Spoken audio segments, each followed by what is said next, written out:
What you think, man? I've been in the polyamory lifestyle. I can't even say lifestyle because it's not a lifestyle. It's a way of loving, not a way of living.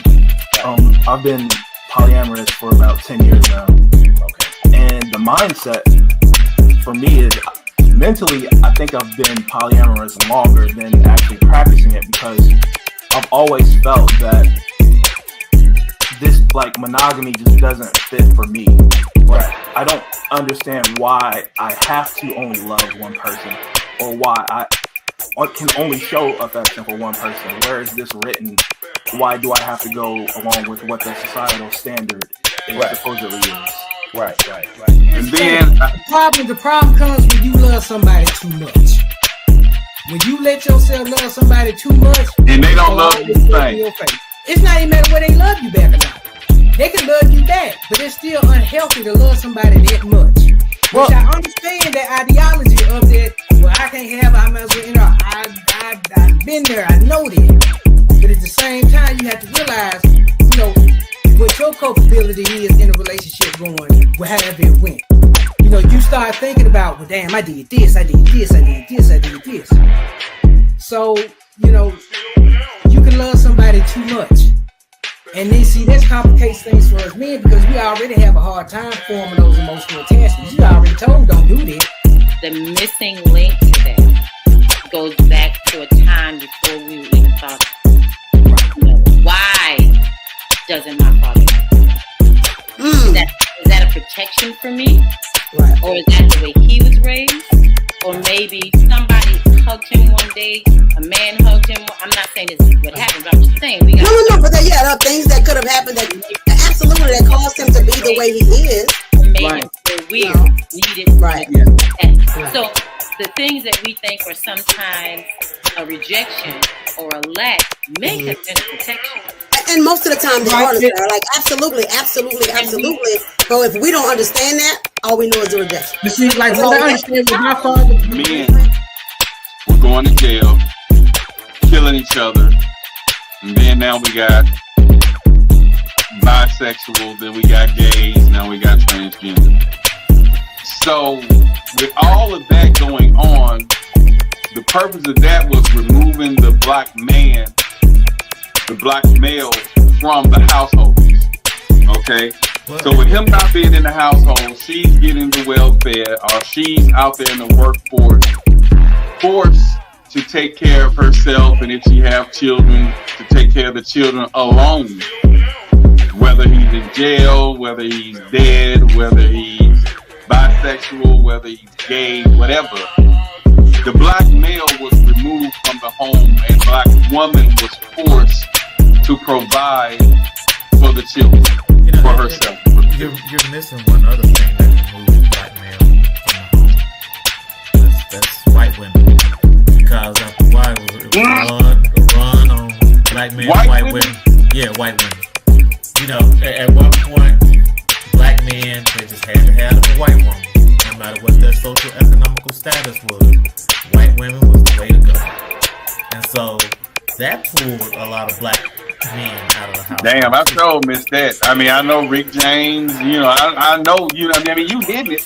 I just didn't think of that as a major absence of the black man. So being a provider means so many things. Right. It means put you in a house. It means I got your back. It means we're doing this together. It means I'm not gonna walk away when things get hard. That's providing, right? I'm gonna provide emotional protection so that you can, I'll be present for you when you don't feel like you can be there for yourself or whatever, so there's so much more definition to the thing, right? And even on the flip side, looking at, men with kids, right? I remember I did not want a man who had kids. And I was about 25 when I met my ex-husband and stuff like that.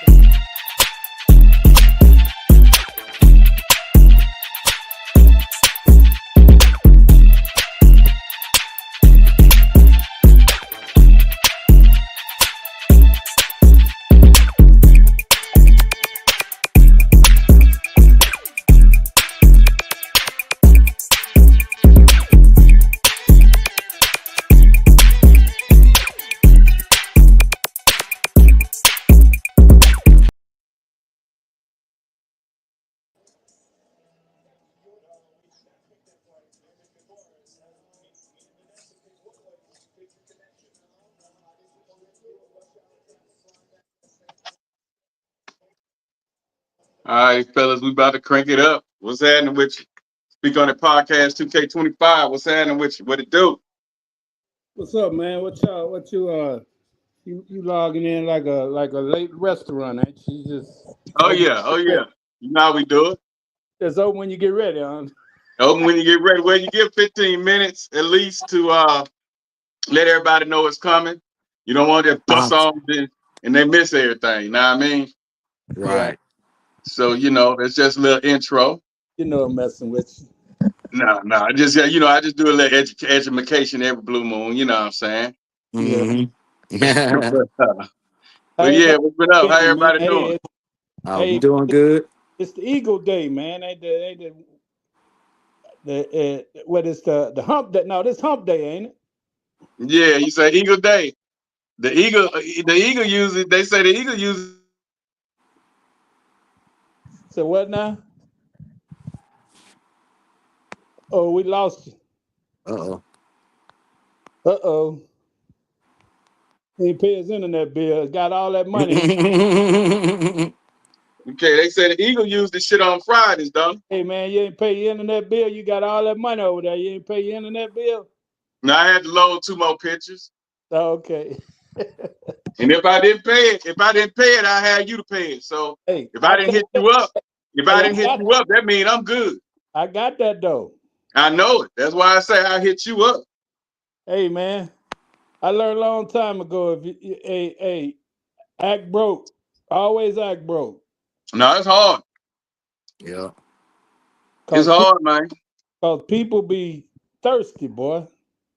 Oh yeah.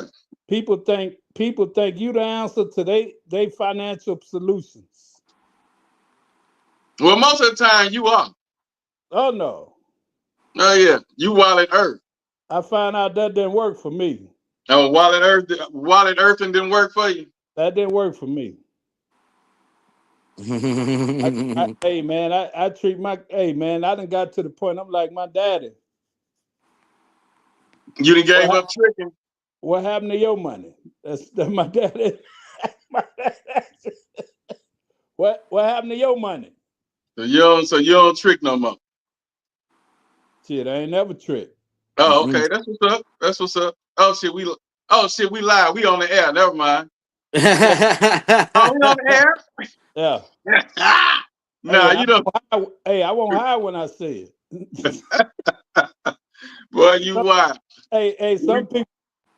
I don't trick no more. I don't do that. What'd you say? The most tricking was giving away a CD or two, wasn't it? And then you still wanted that money back. Hey, look here. I still got a hit. I still got a hit.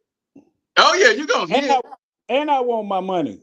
That's it. That's what I'm saying. You still was trying to get your money back. You damn right. I'm like, man, when she gave you that, she wasn't expecting when you gave her that CD and she gave you that.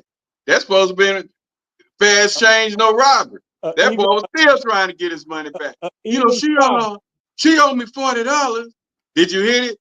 Yeah. Man, I tore that thing up. But you ain't getting that $40. She better give me my money. I'm like, that ain't how that work, bro. Hey man, she get paid Friday, I get paid. Boy, you wild. That's the Kirk alert, though, y'all. Kirk alert. Okay. Hey, but here's the thing, though. Hey, D, she forget we at work. So I know she get a check. Right. So anything we do between that's if it's pleasure, then that's pleasure. That goes both ways. But True. If it's business, it's business. You're right. And I know you don't deal with him. I mean, you didn't deal with him like that, but Armstrong thought the same way. He said the same thing. Business Absolutely. is business. Business was business. Because think about it like this: if she started selling plates up in there, right? Yeah. And she went home and stood up and cooked all them plates and cooked all that food. She ain't trying to hear, well,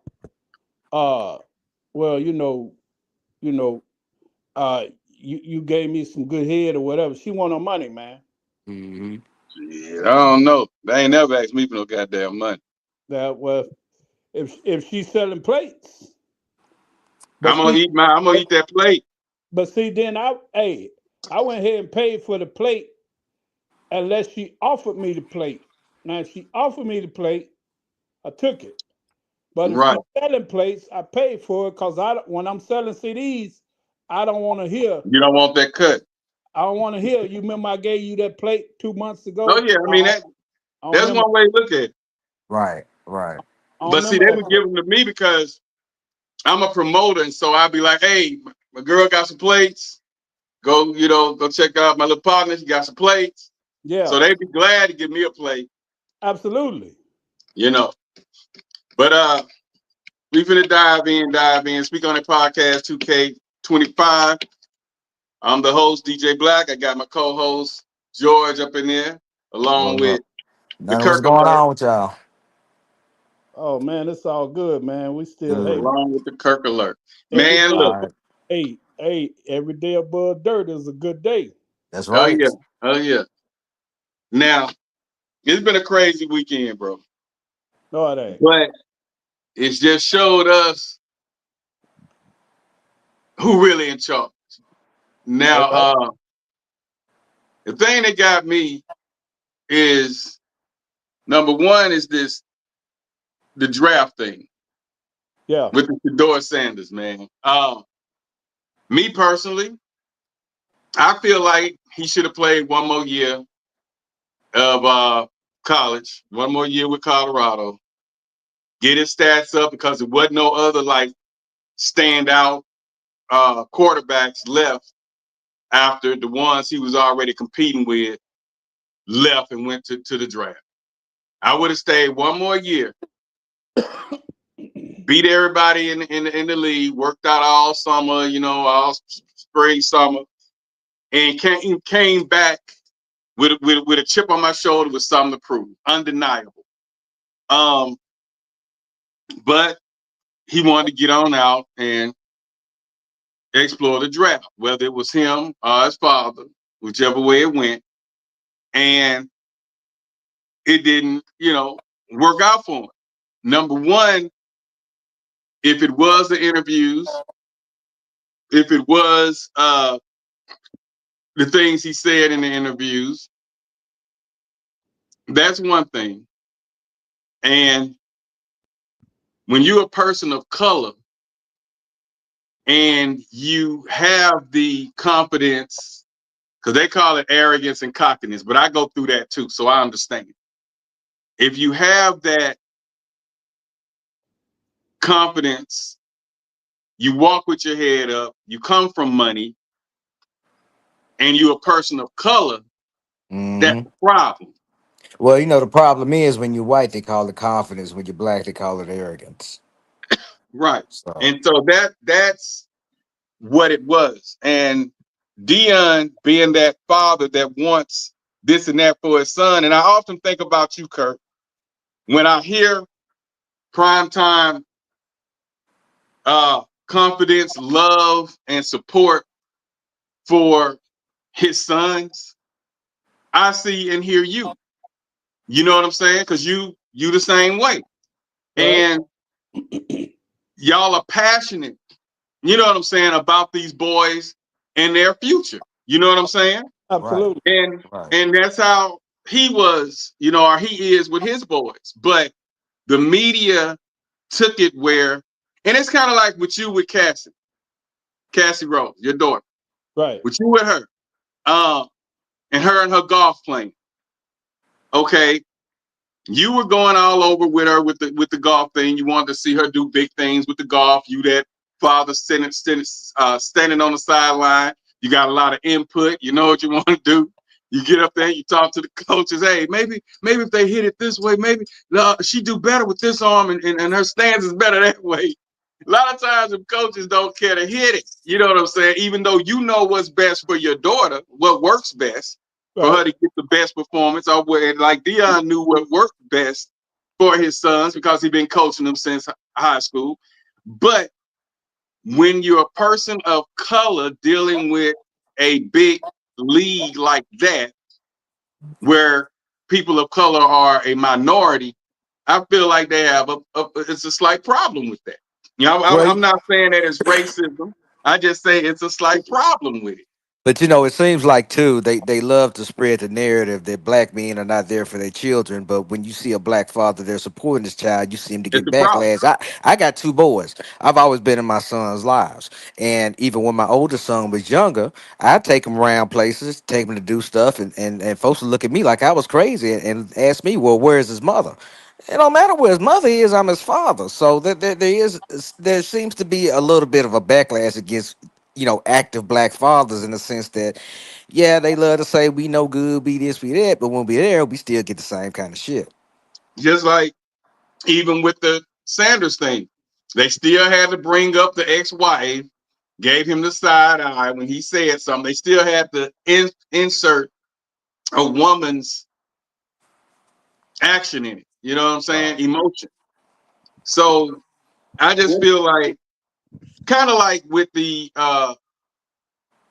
Kamala and Obama situation. Right. When she let Obama speak for her, when the people was already tired of Obama, that helped kill her campaign. It killed it dead. As It soon as he killed it opened his dead. mouth, it was And dead. so, Killed it dead. and that's what happened with Shador in that draft. They was already tired of the daddy. And then he already said, we're going to retire his jersey. It's like too much going this person of color's way. Right. So they're like, we're going to teach them a lesson. And I feel like, even though they trying to take the focus off of what the boycott that the NFL did, because it definitely was a boycott. They're trying to take the focus off that and try to focus on this phone call that they did. They trying to focus on the Atlanta's offensive line or some coach son called Shador acting like he was Loomis from the Saints, general manager, telling him that we're gonna draft you. And so they didn't find them $250,000 and $100,000. But that ain't got nothing to do with that man going 5th round. The number 2 to 3 talked about quarterback that should have came out from in the 1st and 2nd round, from the top coming 10. out in the 7th round. I mean 5th round, I think. Yeah, getting from the top 10 to the 5th round. Yeah. And now, so he lost from 45 million down to 4 million. So this man had lost over $41 million. Right. Because of the boycott, because they don't like his father and the way he spoke at those interviews. So I'm gonna give my opinion in a minute, because mine is kind of lengthy. And so, I just feel like he probably should have played one more. When he saw the controversy, can you withdraw from the draft and play another year of college? Absolutely. Yes. And that's what he should have did. Well, here's my when I saw all that controversy that everybody was saying, and everybody was coming out with all these negative posts and negative publicity, I would have said, you know what, I'm gonna hold out. I'm gonna play one more year and I'll be back. And I would have talked with my father. I need you in the background. Let me get an agent. You and the agent work some things out, but we're gonna show the agent representing me, even though you behind the scenes doing whatever, and we just paying the agent. I would have came with a different strategy because I'm up against the people. Mm-hmm. Yeah. So go ahead. Let me hear your thoughts on that, Kirk Alert. So it's a lot to unpack, because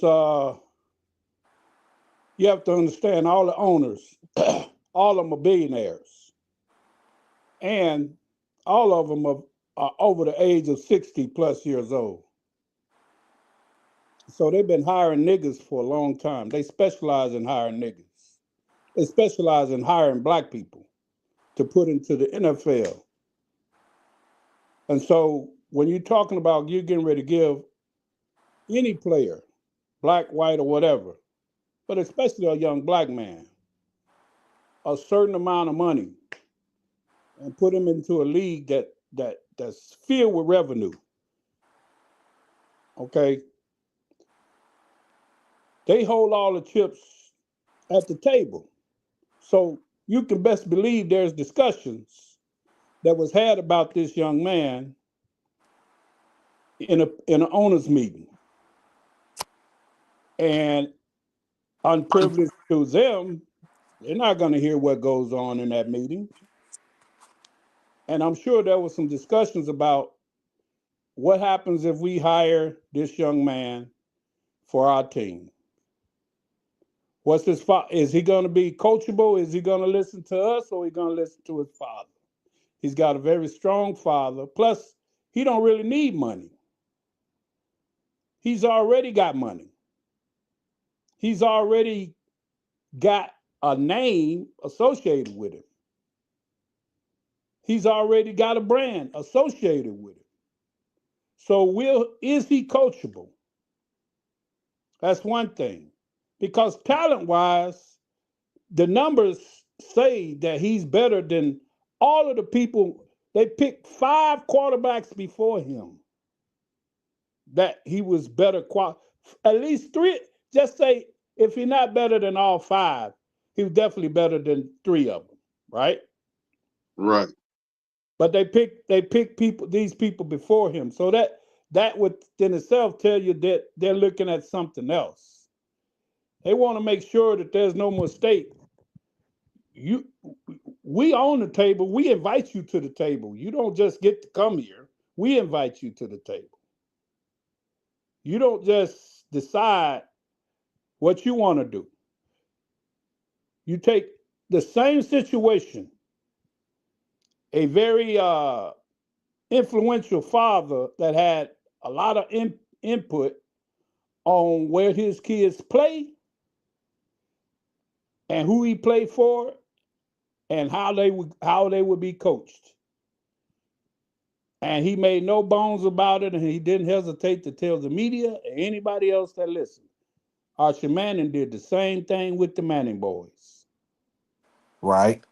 He said what his sons wasn't going to play and who they was going to play with.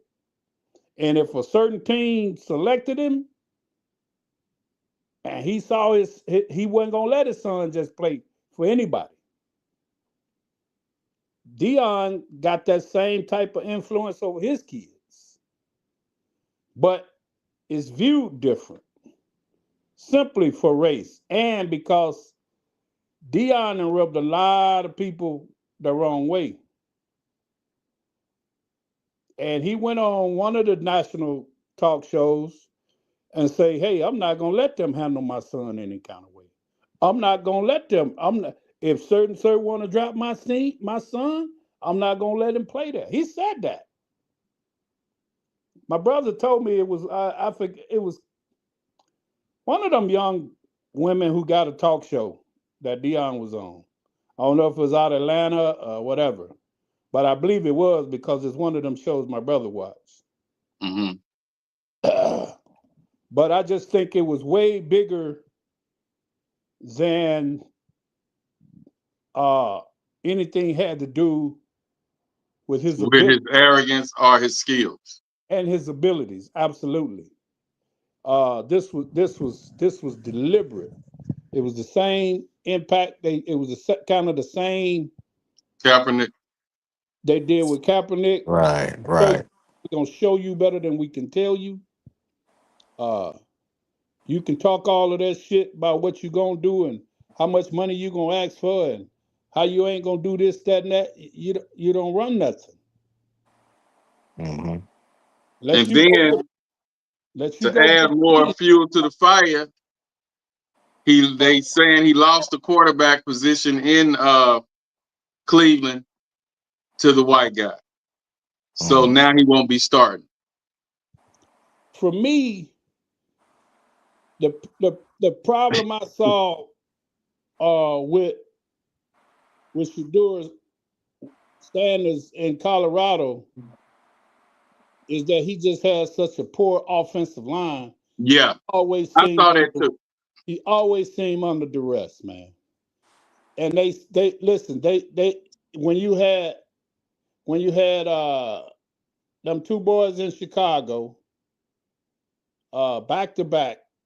One of them went to Pittsburgh, and the other one's still there. Well, you see what it is when you ain't got an offensive line for them. They running all over the place. They rattle. So if he go to a team and he ain't got an offensive line, which most quarterbacks, the same thing. They got to deal with how efficient you are. If you can't take that boy, as he can't keep taking them hits in NFL that he was taking in college, man. And that's the only reason that I think they went on and got him to the draft, because if he played another year, he would have got hurt. Yeah. Because he was getting, man, listen, man, he's sometimes I was like, shit, how this dude taking all of these hits, man? Like, because I watched a lot of Colorado, it made us watch way more Colorado football than we probably ever would have had him and his dad not been there. I know. Right. So right. I was watching it faithfully. Yeah. So like I said, man, white people every now and then, man, they'll show you who they are, man. They want you to be pretty much a yes nigga. They want it to always be on their terms, man. Right. And to me, this almost smacks the collusion, because it almost had to be where more than one team kind of agreed to kind of just let them fall down in the draft in the first place. So it was like Kurt said, he felt like it was a owners meeting decision. Right. Likely it was, Because everybody that's seen draft before, that drafts don't go like that, man. Draft, right.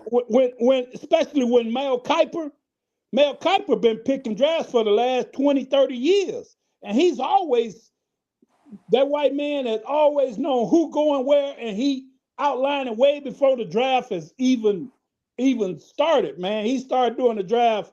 He watched so much college football. He's so into those analyticals. He know where each player gonna go.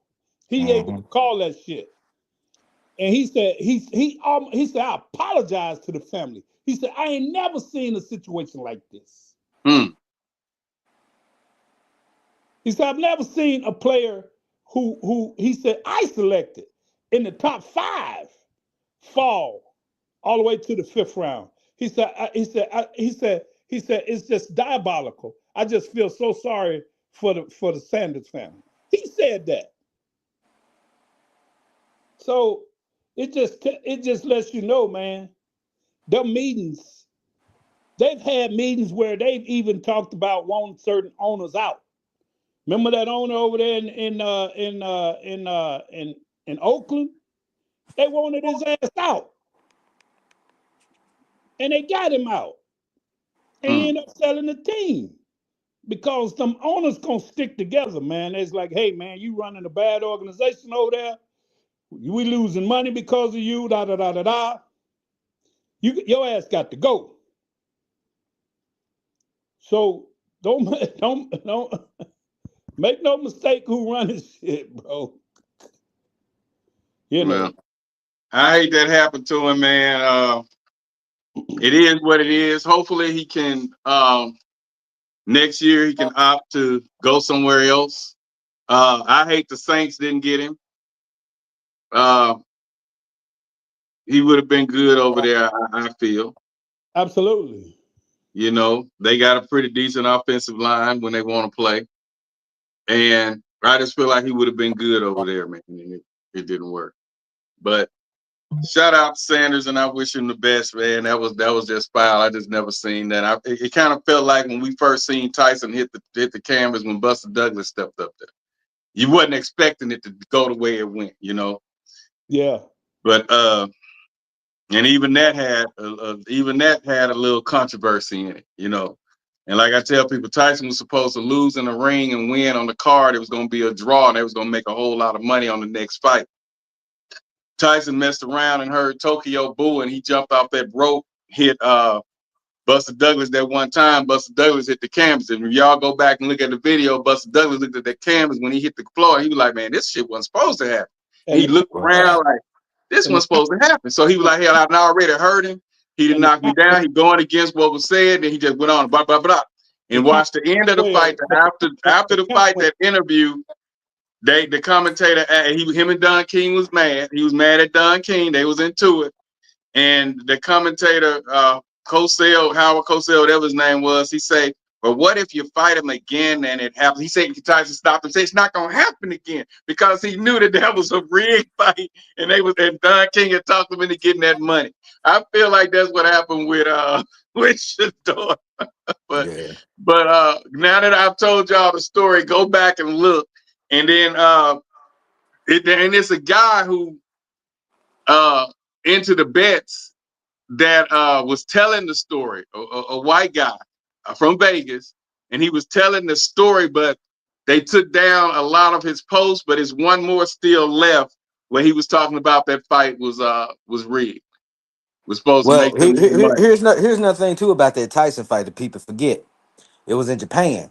Japan don't have no athletic commissions, so they didn't have the same oversight that they would have had over the U.S. So it's no telling what really went down. You know what I'm saying with that fight. But him and Don King fell out.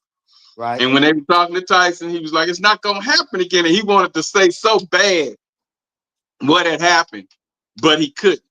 But he just kept saying it's not going to happen again. That's all he kept saying. But have you seen Tyson's he did a special where he talked about that fight? Yeah. Tyson said he had been doing cocaine, was high all night, man. Yeah, I mean he got to sell that because they paid him to be quiet. So he couldn't just go out there and say, yeah, that was real. He can't say it. But even if you watch him on live TV when they interview him, the way he looked when they talk about it, especially after it happened, you could tell that he was like, that shit wasn't supposed to happen. And then the count. Yeah, the count. He had when he knocked him down and he wasn't expecting to be knocked down, that referee paused that count for at least 2 seconds to try to give him time to get up. Yeah, count was he was already out. Yeah. So that it was meant for him to lose in the ring and win on the cards. And there was gonna be a draw. But and this one want to touch up quickly on this because we did a lot of times on old Shador.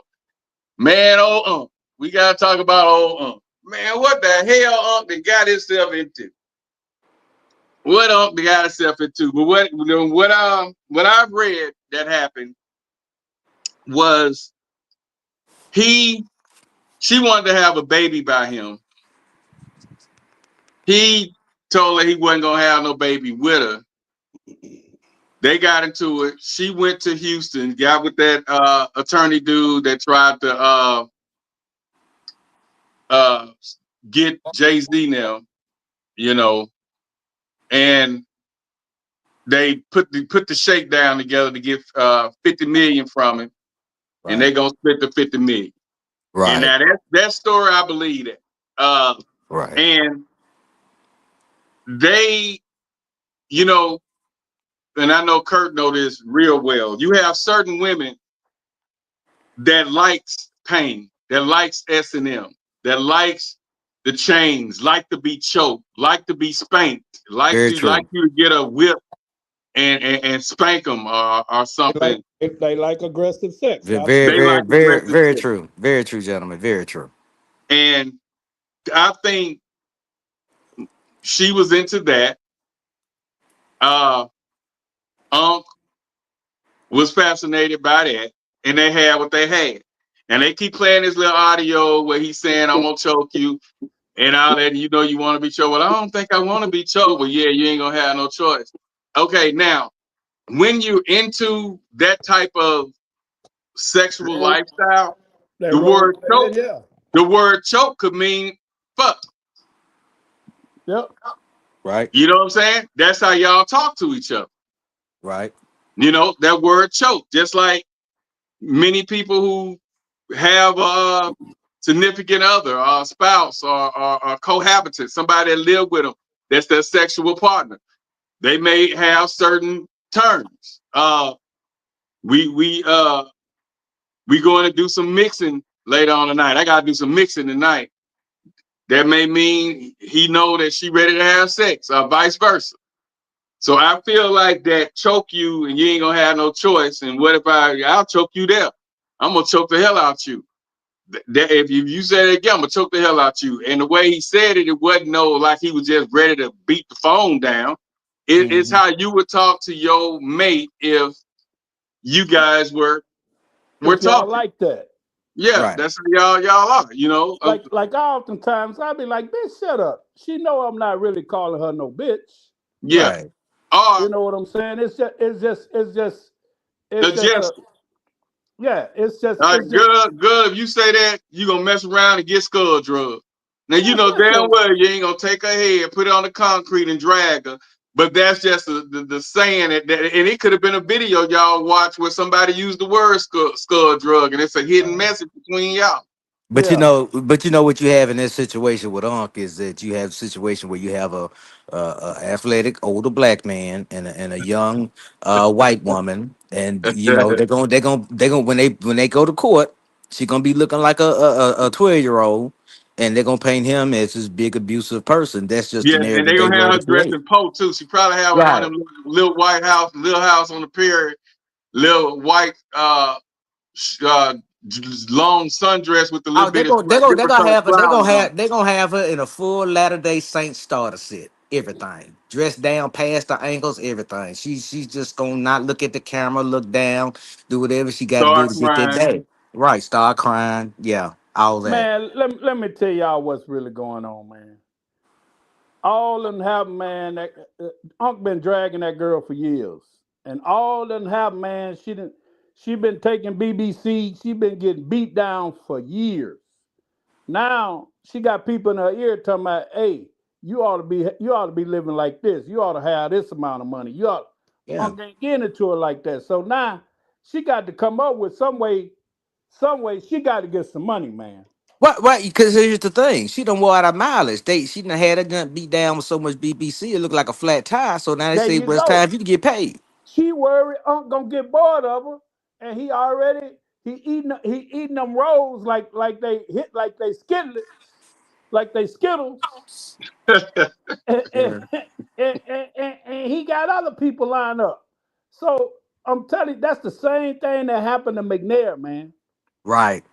McNair had that little pad, man, and he was banging that Indian chick, and he bought her that car, and she got wind that he had them other chicks coming to that pad, man, and he started ignoring her calls because like this bitch getting expensive. She asking me for rent money.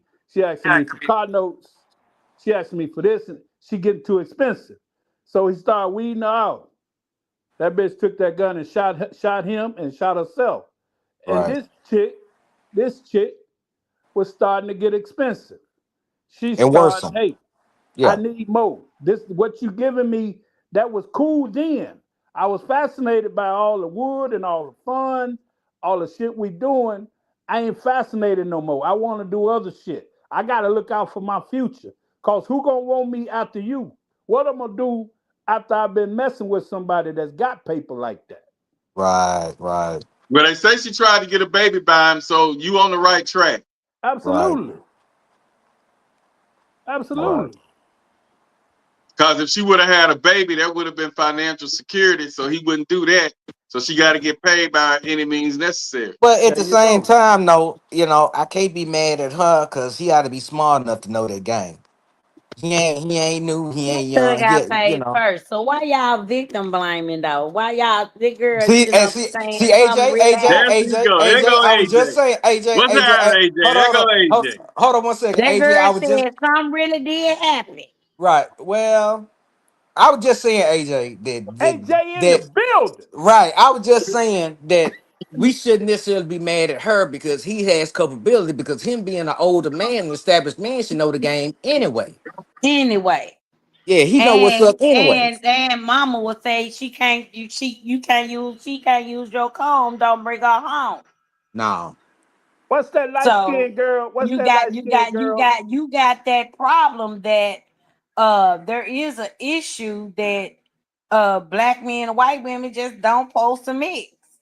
What's that bullshit? A bullshit? A bullshit. A bullshit.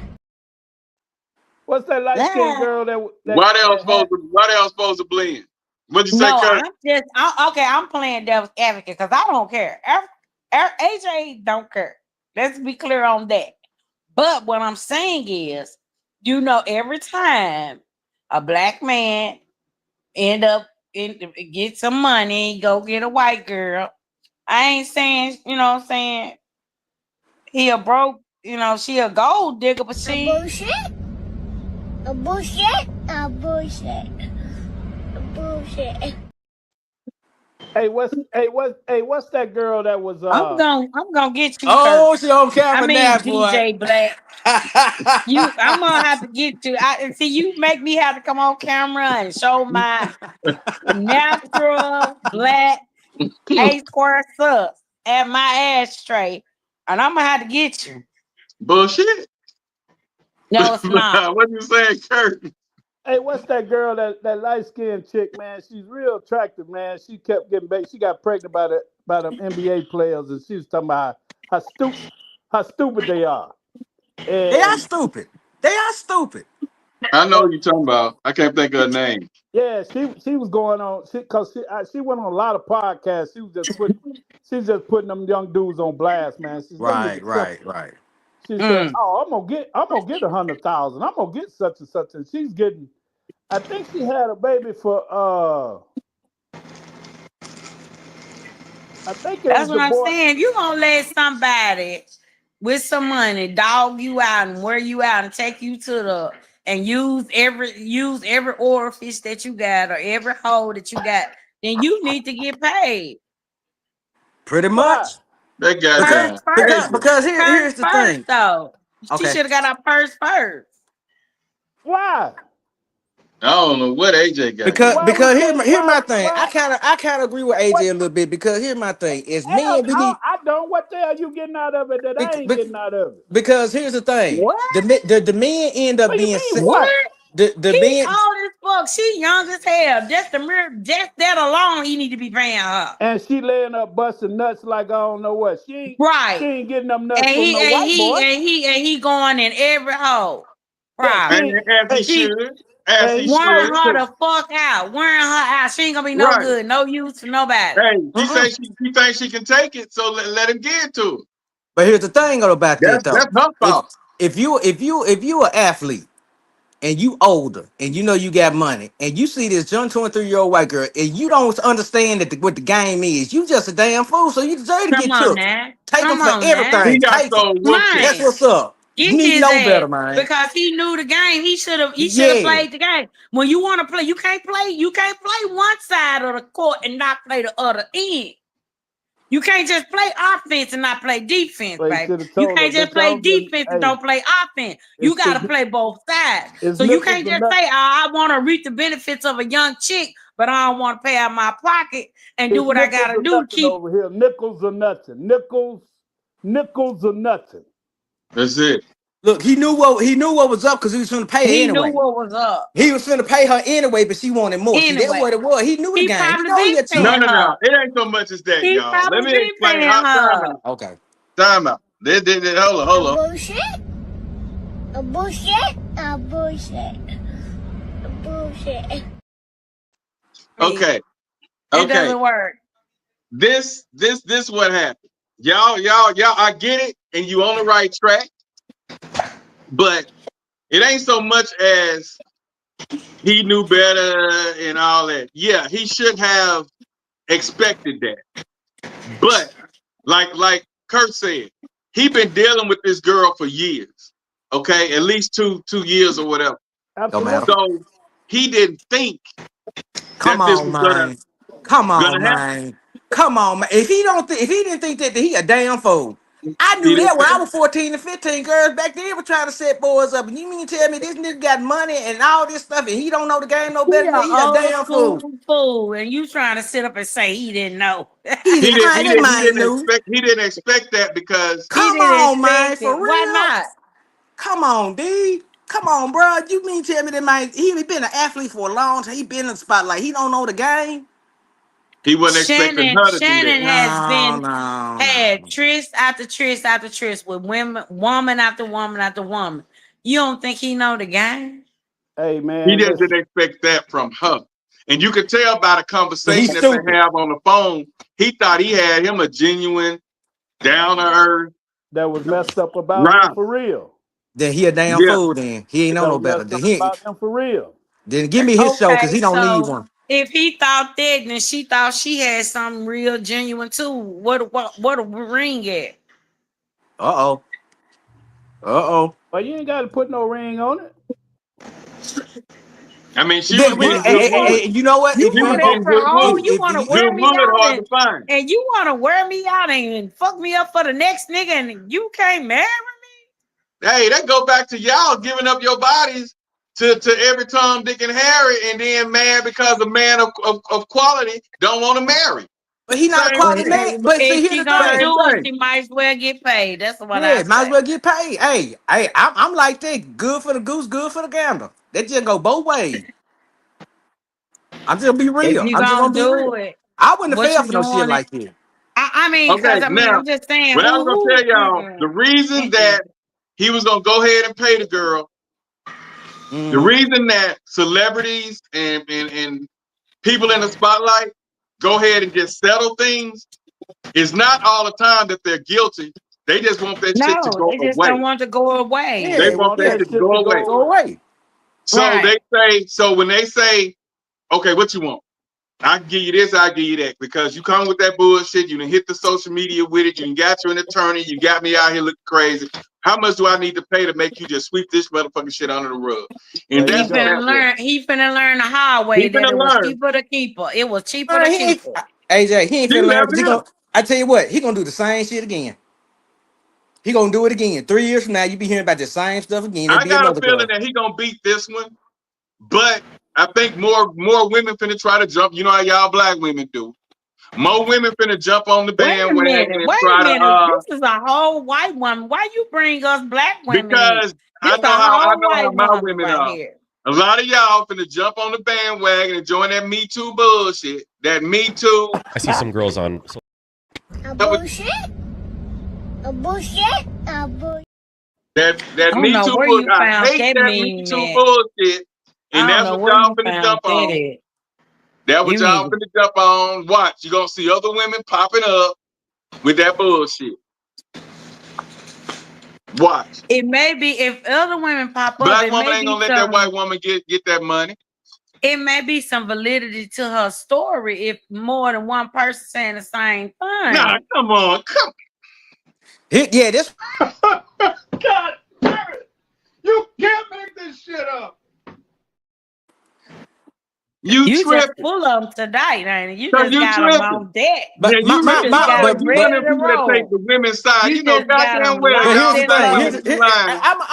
gonna call that locked and loaded, huh? Right. I'm gonna call that a minute. Ain't no victims in this. Both of them got what they wanted out of it. Now they just but you got those women. You got those women, especially women of color, that's quick to say, "Well, what if she did do it? What if there is?" That damn Me Too movement and fucked the whole world up. That ain't just black women screaming Me Too. The country in a recession, bitches broke. So they finna try to go after whatever they can, and it is what it is. It is not just black women claiming Me Too. Nah, it really ain't. It really ain't. It's just a lot of times. You just overreaching now. I think it's women in general. I think it's a lot of women nowadays. On deck. You ready? He too ready. You too ready. You were too ready for me. You were too ready for me tonight. I see you been doing some homework. You was just too ready for me tonight. Seen that, AJ? Yeah, okay. The devil's advocate. She the devil's advocate now. Yeah. But nah, watch. It's gonna be about. I give about 5 more black women finna try to come out. They're not gonna let that white woman get all that money. They finna try to come out, and I got a feeling because he a country bunkin and he a yes sir man, then white people gonna let him get off. The white men, because they're gonna look at her as po trash. Yeah. And she ain't no more good. She ain't no more good. Yeah, that big brother run up in a white man don't want her. White man not gonna want her. A white man ain't gonna touch her. They already discussed it that she did that. Yeah, she can't go back home. She can't go home. So they gonna try to punish her for messing with him in the first place. So she won't win. So then if she go get a man, she gonna go get a simp. She gonna go get a cuckle. Right. After she got that settlement money, she gonna get her simp after she get the money. She gonna let her do whatever she wanna do because he already know he can't line up. He ain't gonna line up with Mr. Country Bunkin, and he done switched that every way. That big 260-pound nigga been laying that pipe. got her where she can't stand up straight. Hey, he been giving her that wood, boy. But the thing is, he's naive. He should have known better. You gonna pay. You gonna play. You gonna pay. That's just men and women. It's both of them. Ain't no victims in this. Ain't nobody been hurt by this. It's just a matter of it's basically prostitution. Now they just haggling over the price. A broke bitch wants some money. End of the day. Well, and a dumb nigga wants some pussy. So what else new? It's all good when and she should have got paid first. She should have got her purse first. This is AJ. It's all good when it's private. Purse first and ass last. It's all good when it's private, but then when that's the name of the game. When other people get in the ear, see, that's when the shit started. Oh, right. Yes. And speaking of other people getting in the ear, that gets us to our topic. That gets us to the top. Good deal. 1008. Good deal. Okay. Should there be relationship rules? Yes. For mates posting relationship issues on social media. Damn straight. And my thing on that, and what prompted this post, I got a partner of mine, cool guy, you know what I'm saying, partner of mine, he's my cousin or whatever, and him and his girl, I guess, fell out. I hadn't talked to him in a while, and we wake up and the wife showed me, hey, they going through this and that and that and that, and I'm like, and a couple of people who know us sent me the text message, the post that she posted on social media, and they inboxed it to me saying, "Well, what's going on? You need to check on your boy. What's going on? I think him and old girl done broke up." Why we even got to know it's a problem? So what she did, she went on there and posted a message to him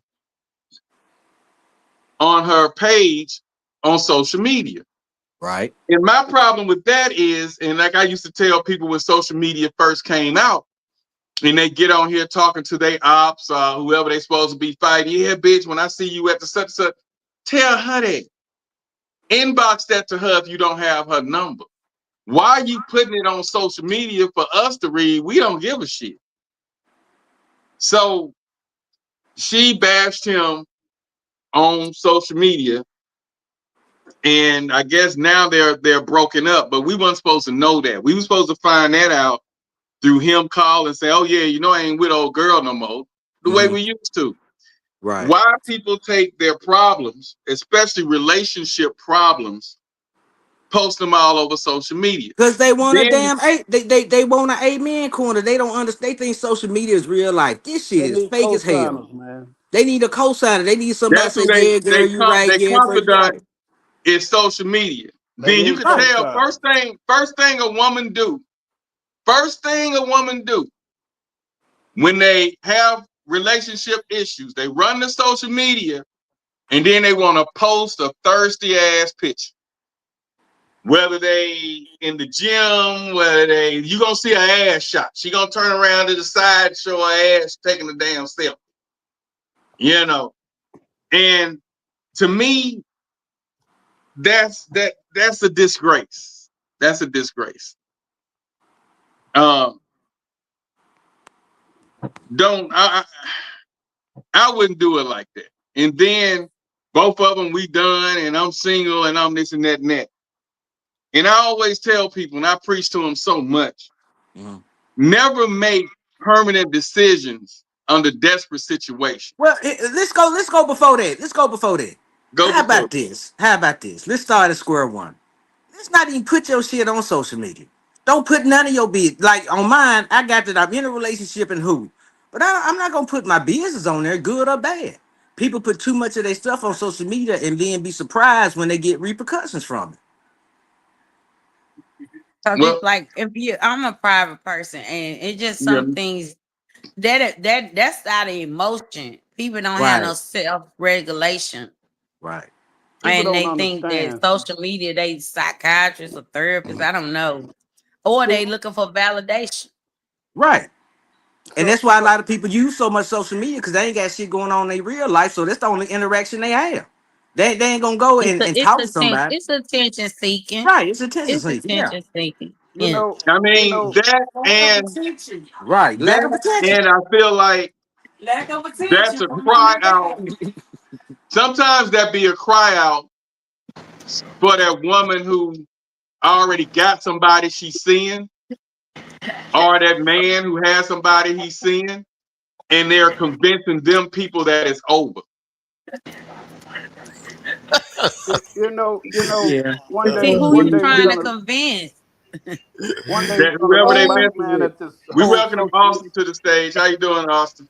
What's up? Hey, Austin, how you doing, man? Hey, it's been a minute. What's happening with you? Man, I needed you the other week on our divorce conversation, but hopefully, you back now. You know what I'm saying? Because we needed your expertise on a couple little topics we had. So welcome to the Black Woman She Man Haters Club. There you go. Welcome to the Tell It How It Is. That Hey man, run your meme. Run the meme on it. D. Run the meme on it. Which one? He locked and loaded tonight. He locked and loaded. I swear. She crazy man. The bullshit one. The bullshit. Right. Look at you. You ain't no good, Kurt. You ain't no good, Kurt. But you know what though? For real. I think a lot of our queens, well, not queens, but a lot of our black women get a bad rap. But I noticed, I've been around. It's a lot of black women ain't queens. Every black woman ain't a queen. But just like every black man ain't no king. Hey, so ain't. But I'm gonna say this: it's women in general doing this stuff, and it's men in general. Okay, let's say that. Yeah, it's men and women in general. Yeah, it's not just black. Yeah, first of all, you got a lot of emotional men out there. Right. A lot just of as emotional as men. Women. Yep. More emotional. They don't know how to deal with their feelings, so that's why when they get into it, they have to run to social media. I'm single. See, a man ain't gonna be so direct. Like she put, me and dude ain't together no more. He did this XYZ. Nah, a man gonna say, can't trust these hoes out here no more. That's letting everybody know he can't trust his bitch. That's right. But y'all want to hear something very interesting though. So over 20 from COVID to now, there's just the internet just really kind of exploded. I mean, it's already been doing well. Right. TikTok got real big. X got big. Facebook kind of there, staying steady. Instagram got big. OnlyFans just exploded. And what we found though is that what we're starting to find, the data now supports what we're seeing, all the damage from it. Right. But yet And still, even in seeing all the damage over the last couple of years, we're starting to see all of the isolation and all of the mental damage that it's causing. It still hasn't slowed down. Oh, it can't. It's like people. And it's not. It's like we got you hooked in now, and we're gonna keep feeding you, and we're gonna keep feeding you, and keep feeding you, and we're gonna keep introducing new shit and more shit, and keep you locked in, because that's the only way we stay rich and you stay stupid. Some people gonna use the internet and social media for the right thing, but that's only a few. Yeah, and being that communication, friendship, and all of that is not what it used to be, people run to this app to express their feelings, whether they're talking about their mom, their sister, their co-worker, their boss. Like AJ said, it's more like a therapy session. But I just feel like when you get to posting your relationships, like me, I'm a private person. I just recently got into putting a little of my family life. It's not personal. A little of my family life, a little bit on social media. They don't know everything, but the fact that people post to their dating or something like that, this my maybe second year kind of getting into that, because I never believed in that. Because my thing is, soon as I was messed up as I told AJ and everybody on here. My thing is, the minute you start bragging on a bitch, that's when they fuck up. I'm just saying, so I didn't do that. You get what I'm saying? So that was my thing. But as you get older, you get wiser, and you try different things. And how many women couldn't brag on you?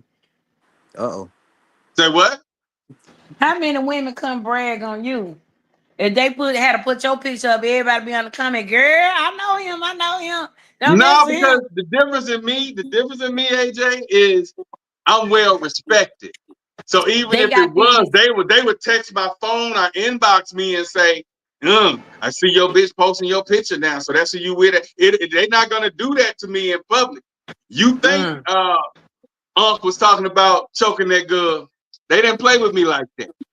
I don't get played with. They got these groups that say, "Are we dating the same man?" And you get to post this picture and everybody get to comment. See, the thing is, you already let them know who your main is and what their position is, so they don't have no reason to go on there and ask. And that's their respect. They respect. Every guy not gonna get respect. They're not gonna get that respect. And I don't even know if y'all know this one, because I didn't, and I didn't even know what it was. There's a website, there's a platform called Discord that's way more dangerous than all of these. I know the kids, more of the kids be on that Discord. Yeah, my son on Discord. My 14-year-old love Discord. Yeah, but all kind of shit pop up on Discord, man. Oh yeah. It's they got some after dark sites now on TikTok. Discord is very liberal, man. But you know what? I think we kind of confusing things on one sense is that with social media, it depends on what you really utilize it for.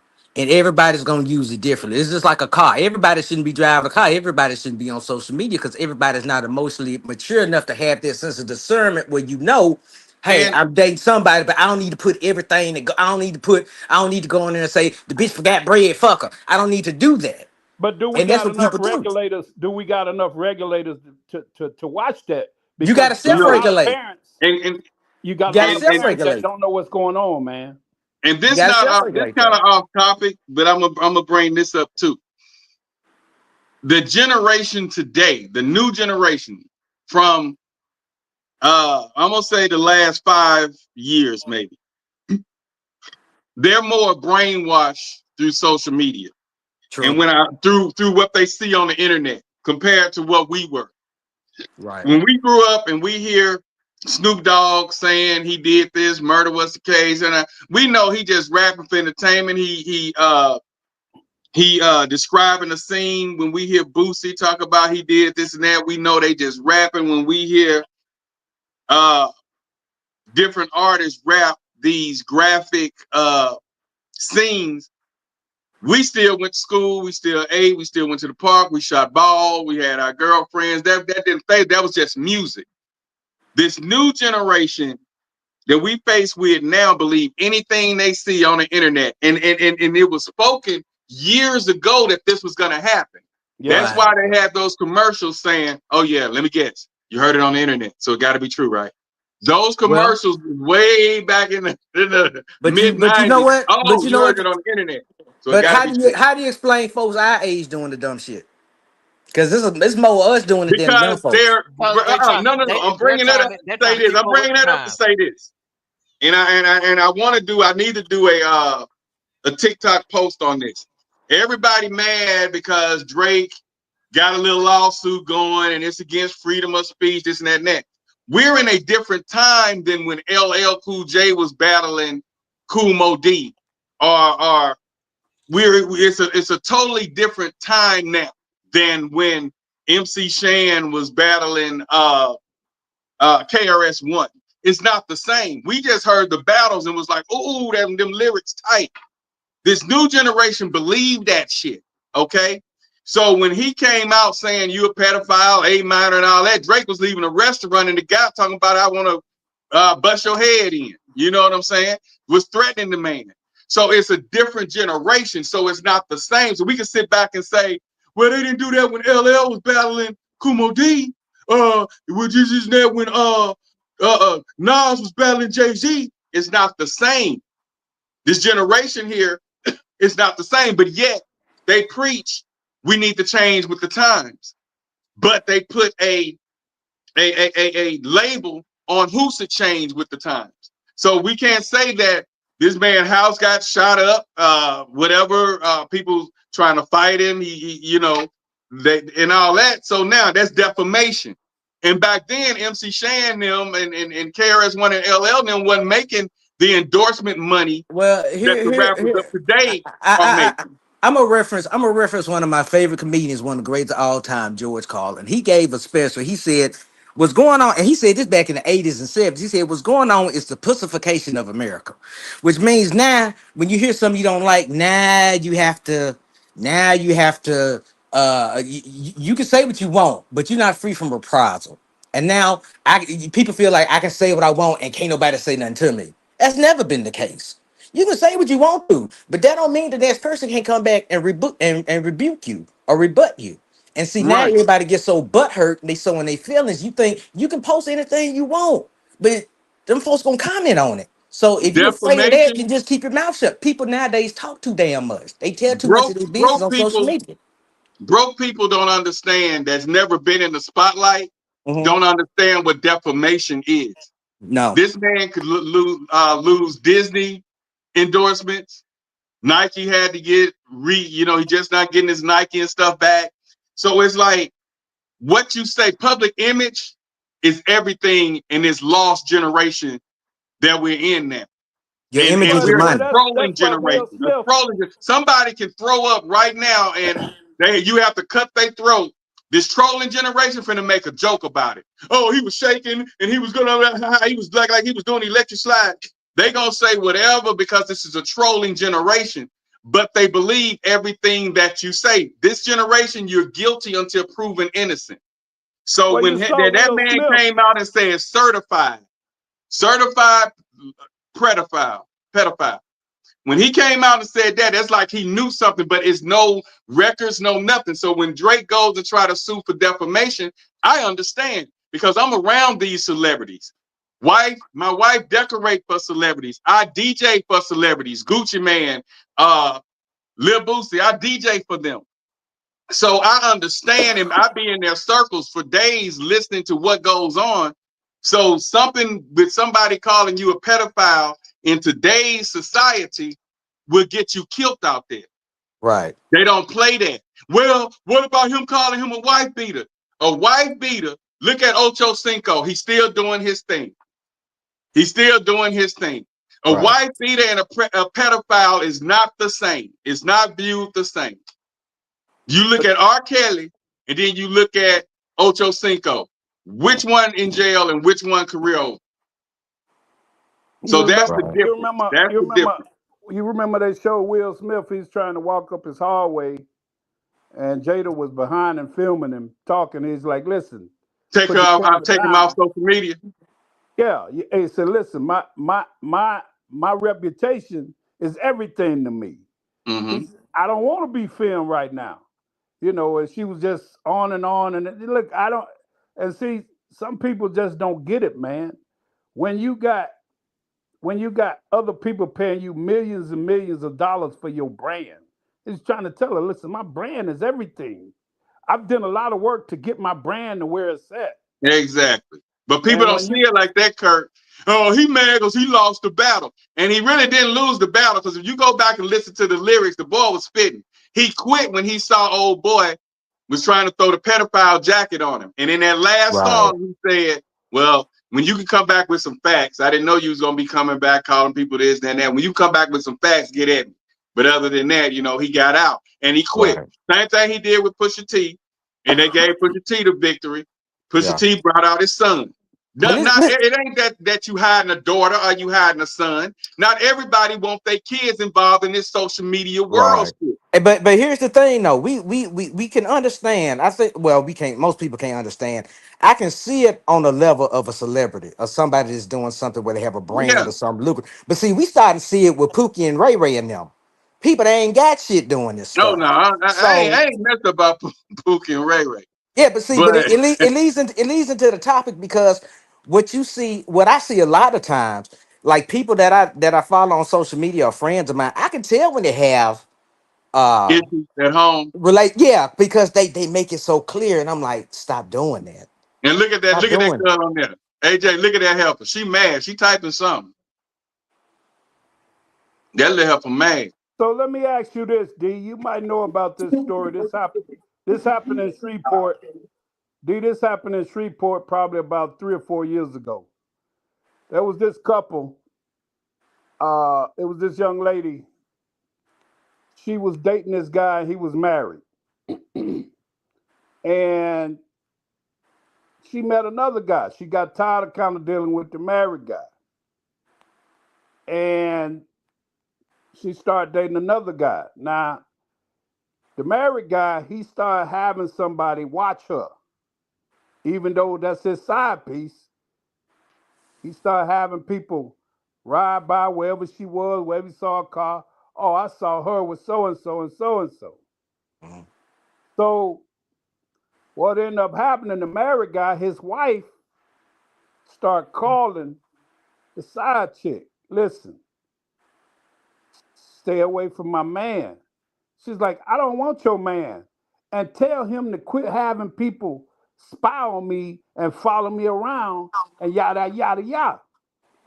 And so the side chick went on Facebook and put him on blast and said, hey, I don't want you. Go back to your wife, yada, yada, yada. And it was all over social media. Yeah, he ended up killing that thing. He shot. That nigga went Facebook Live. He ain't just kill her. He went Facebook Live. Yeah. And she couldn't, they had blocked her because if you post certain shit on Facebook, they'll block your account. Right. Made her son log on to the account. And then the mama was there and the son was there in the house with her. In the house. I remember that. The mama ran out. About 2-3 years ago. The mama ran out and got away and left the son and the daughter in there. And she went and called 911. He shot at the mom, but he missed her. And so she told the boy to log in on Facebook, and he did, and she spoke. And she said, I'm sorry, Ray Ray. Yeah, you're supposed to apologize. I apologize. I'm sorry for putting you on blast and yada, yada, yada. Yeah. This and that and all other. And that nigga said, hey, he had an AR-15. Yeah. He said, you want to be famous? He said, that's still on YouTube now. You want to be famous? I'm finna make you famous. Right. Yep, killed in front of everybody. You remember that, Austin? Did you see that? I saw it. Yeah, I try not to watch those, but yeah, and again, that goes back to tender-hearted dudes. Y'all, these women get in relationships with these guys that they think are good dudes or whatever, and these guys are tender-hearted, and so that's what you end up with. You end up with murder suicides. You end up getting murdered by dealing with emotional men. A lot of men these days cannot handle their emotions, and they are simps. Yep, and he got hurt by what she put on social media because now he looked bad, you know. But now he's spending the rest of his life down in Angola. You know what I'm saying? Right. And that's why simping is so dangerous. Because simping, and I wrote, you read what I wrote about simping. You know, it oftentimes leads to situations like that because those type of men tend to be not emotionally equipped to deal with it. Can you define simping for me, please? Oh, wow. We need a whole show on that. A weak ass nigga. It's deeper than that. It's a man that doesn't have the emotional maturity or value in himself to where he lets a woman dominate and use him, and he keeps going back to it because those men get emotionally, they get emotionally taken advantage of, and they get to the point where they lash out because they not man enough to do what they need to do in terms of dealing with a woman. And what I mean by that, as far as a relationship, is having 50-50. They end up making the woman the main priority, doing everything for the woman. The woman off doing this. That's so prevalent nowadays. Well, oftentimes that's what women do. We could be busy as bees. As soon as we get a dude, we ain't got time for none of that stuff we used to do no more. None of the friends, none of the nothing.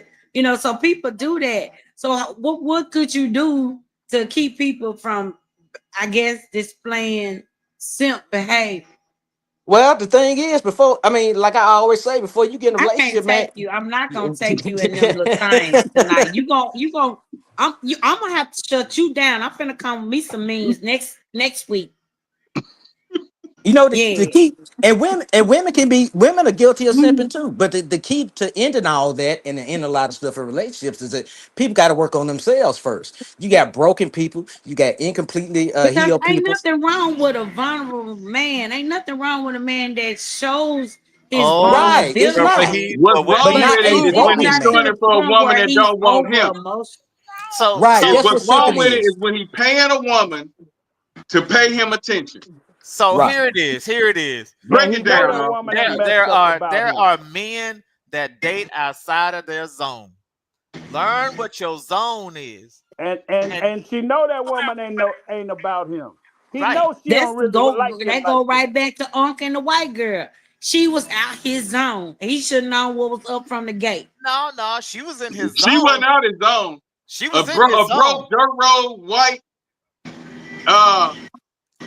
No, and she was just trying to find a get rich quick scheme. Yeah, and he was dumb enough to find. He was dumb enough.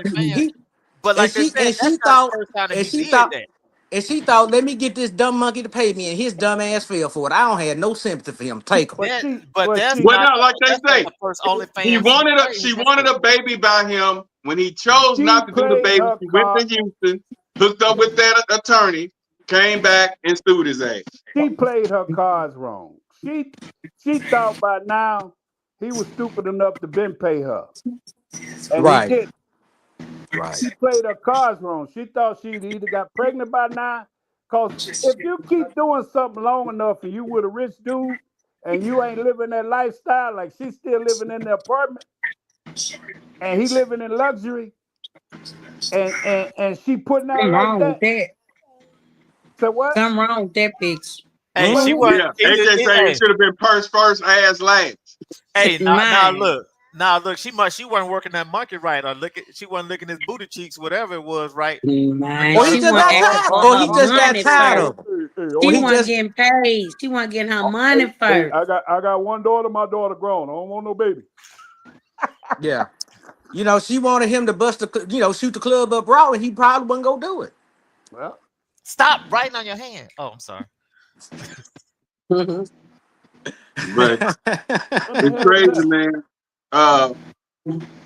Let that baby write on his hand. Ain't nothing but ink. Ain't gonna hurt him. Then you need to give him a bath. She just got out the bathtub. We're not finna do that tonight. Again. Okay, you let her do it tomorrow. Get her some tattoos going. She does it all the time. But yeah, baby. When I seen the people I know posting their business like that on social media, I just feel like it should be a code. I feel sorry for them because 9 times out of 10, what I've had to unfriend and unfollow some people because one minute he ain't shit, next minute she in love, next minute he ain't shit, next minute they in love again. You know, ain't nobody got time. And that's why I say don't make decisions, don't make permanent decisions under desperate situations, because if I ever post I'm single, whether I want to be single or not, I gotta be single. Because I done posted that shit. And so I'm just gonna be like, hey, shit, I can't take you back because I ain't finna go out there like that. And I done posted that shit on social media. I'm not.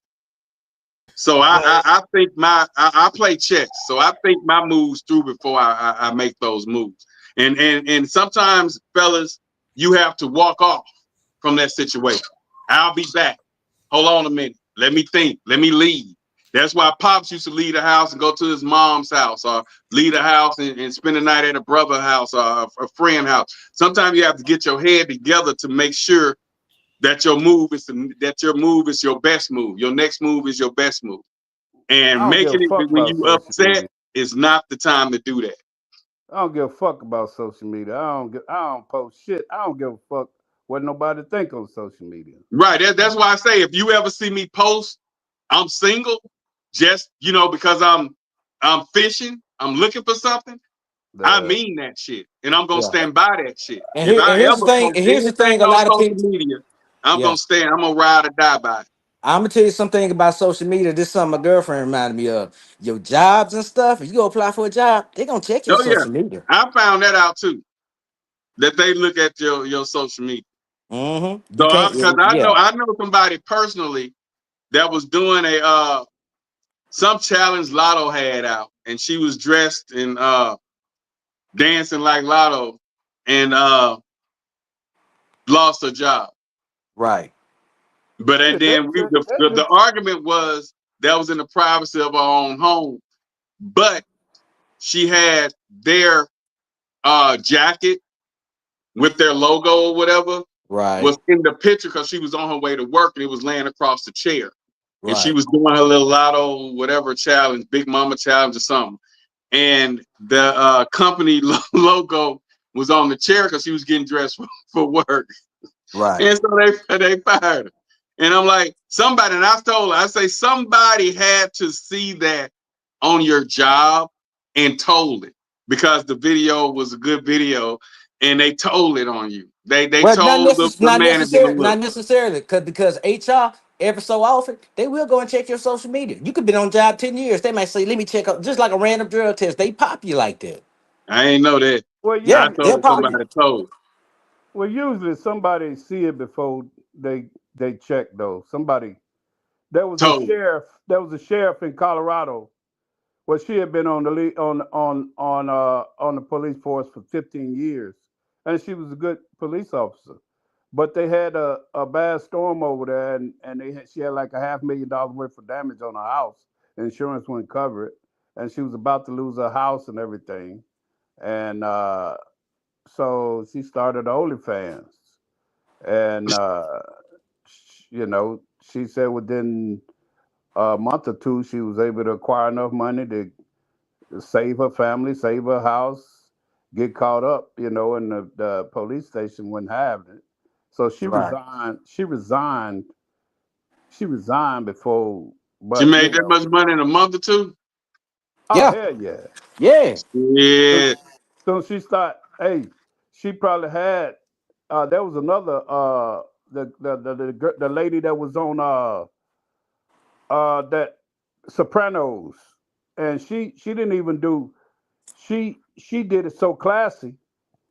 When Sopranos ended, and then not only acting really kind of froze when they had the pandemic, and so she said she was losing everything, and she said she didn't know what to do. So her young son said, "Mom, let's just start an OnlyFans."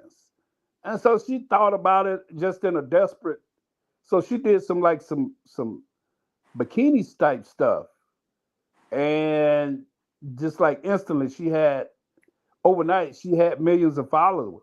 So it's like what she did. She went and got a Playboy photography, like the ones who do the pages for Playboy, and she wanted something real classy and real tasteful. And she didn't even go all the way nude, man. And her OnlyFans went just people seeing her in risque outfits, really skimpy lingerie. Her OnlyFans went crazy. So men are really into that.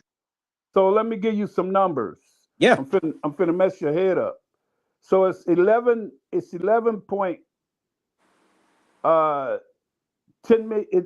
million women on OnlyFans from the age. I mean, it's 11 million women from the ages of 21 to 35 in the United States. 1.4 million of those women have OnlyFans pages. 1.4 million. Right. Women. Yeah. Has OnlyFans. Right. And I tell you about somebody that makes about $1 million a month. I've known of a woman that made $1 million a month off OnlyFans. Right. And so let me give you. Need to give me an OnlyFans. I'm finna start me one. Let me give you some more statistics, D. 67% of the women are ages 19 to 25. 90% of the start a whole new market. 90% of the subscribers. 90% of the subscribers are married men. 90% of the subscribers are married men. I don't get that. Why not? I don't get that. What is you? I mean, these married men are just pathetic. Why are they pathetic? Because a married man want to look at him. He just okay. If you married, you go get your wife. This is what you do. You get your wife a couple of wigs, about 10 sets of wigs, and she could be anybody, any character you need her to be any damn. Just like I said on the previous podcast, you need to marry something that turns you on, so you don't have to go through all that shit. Going paying to go to strip clubs to see a fine ass red bone, and you going home to Big Bertha. Black is that, black is but you know how some people operate. Just because they got their plate in front of them, don't mean they ain't gonna look at the menu. It's okay to look at the menu, but that's more than looking at the menu when you paying. When you subscribing to these pages, getting on hard, jacking off. You ordering, then you ain't just looking. You ordering. I don't know. Yeah. I guess as long as you ain't, I guess I'm like, if that's a visceral thing, I really don't have no problem with it. As long as you ain't going out doing it, that's okay to me. So AJ, I ain't got no problem with it as long as it ain't costing no money to our household. Right, you can do whatever you want to do, but you ain't finna be paying nobody to do no. He gonna keep looking at that fine ass, and then he gonna get home and his dick gonna be limp for you, but hard as hell when he go to the strip club. Well, then you got big problem. OnlyFans ain't your problem. Together. Right. So, the OnlyFans, if it's like that, then OnlyFans ain't your problem. You got deeper problems in your relationship than that. So AJ is looking at porn. You with somebody you don't like. Right. Is looking at porn. AJ is looking at porn. Is that cheating? No. I'm sorry. It depends on why they're looking at it. No. I mean, if y'all looking at it, if y'all looking at porn, you can't expect somebody to have 100% of what you need. Everybody ain't gonna have. That person ain't gonna have 100% of what you need. And sometimes that little 20% of what you need is you just can't get it. Long as you can look but don't touch. You ain't got to pay. We ain't subscribing. We ain't tributing. We ain't doing all that paying to play. We ain't doing all that. But you can look without touch. Or I'll give him a $9.99 a month limit. If he can't get it for no less than that, then fuck it. Nah, but we spending $9.99. What we spending $9.99 for? That's a new wig. I don't know what type of wig you be wearing, but awesome. What you think about that? I'm talking about some cheap tundra wigs. So I'm gonna be your private dancer tonight. That's what I'm talking about. Them cheap synthetic, real blonde, blue, midnight, you know, with the black roots and the blue and the blue red. You know what I'm saying? All that. I'm talking about them. Cause I'm gonna be a private dancer tonight. That's all. That's what I'm talking. I'm not talking about the you know, the $300 unit. That ain't for play. We don't play in them. We not gonna play in those. So listen, OnlyFans was reporting 381 billion. Listen, OnlyFans was reporting $381 billion in profits. You tell me what's $381 billion. You tell me what's going on. I got me a niche. I'm older.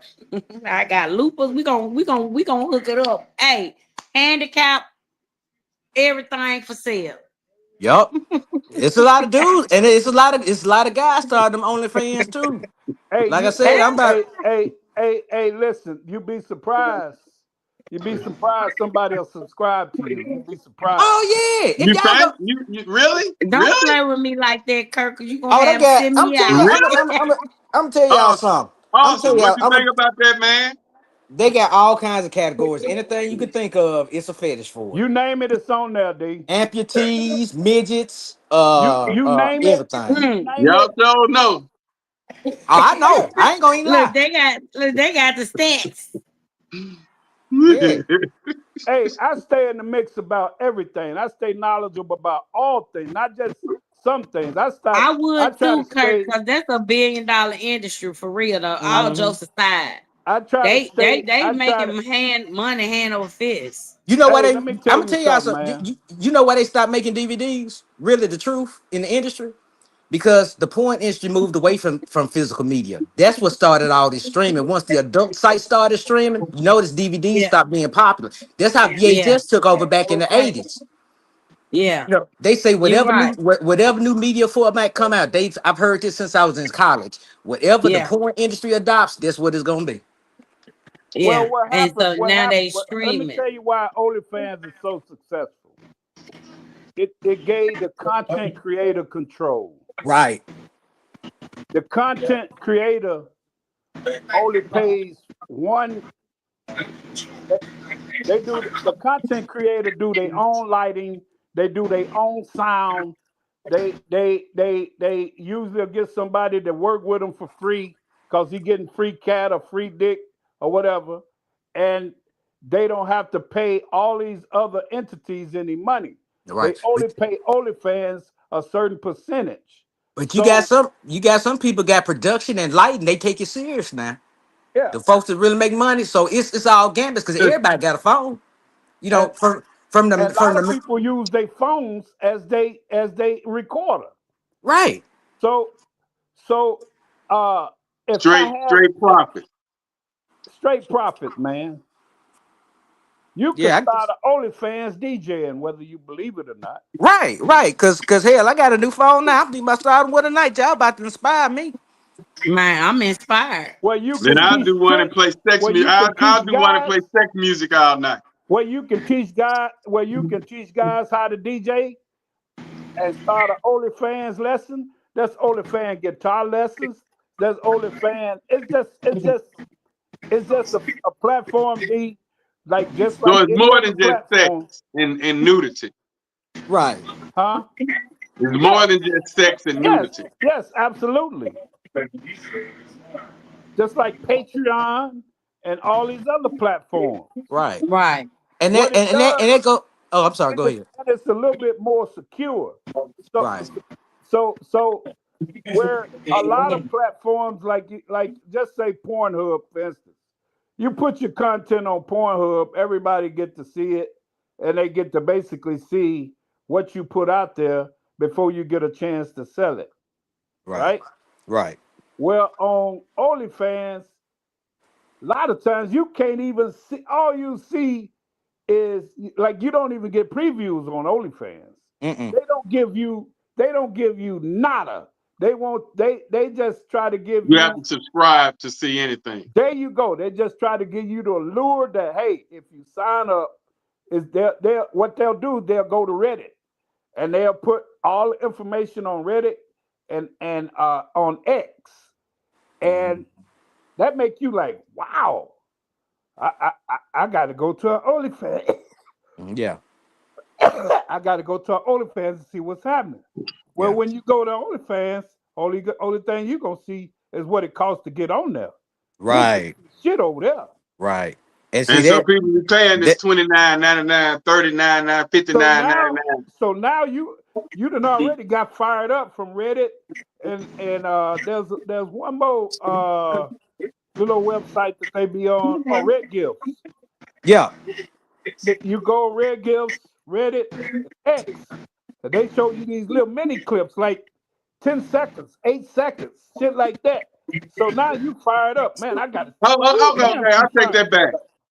I can see why it's lucrative, because it's a hell of a lot of single men out there now, single women and men.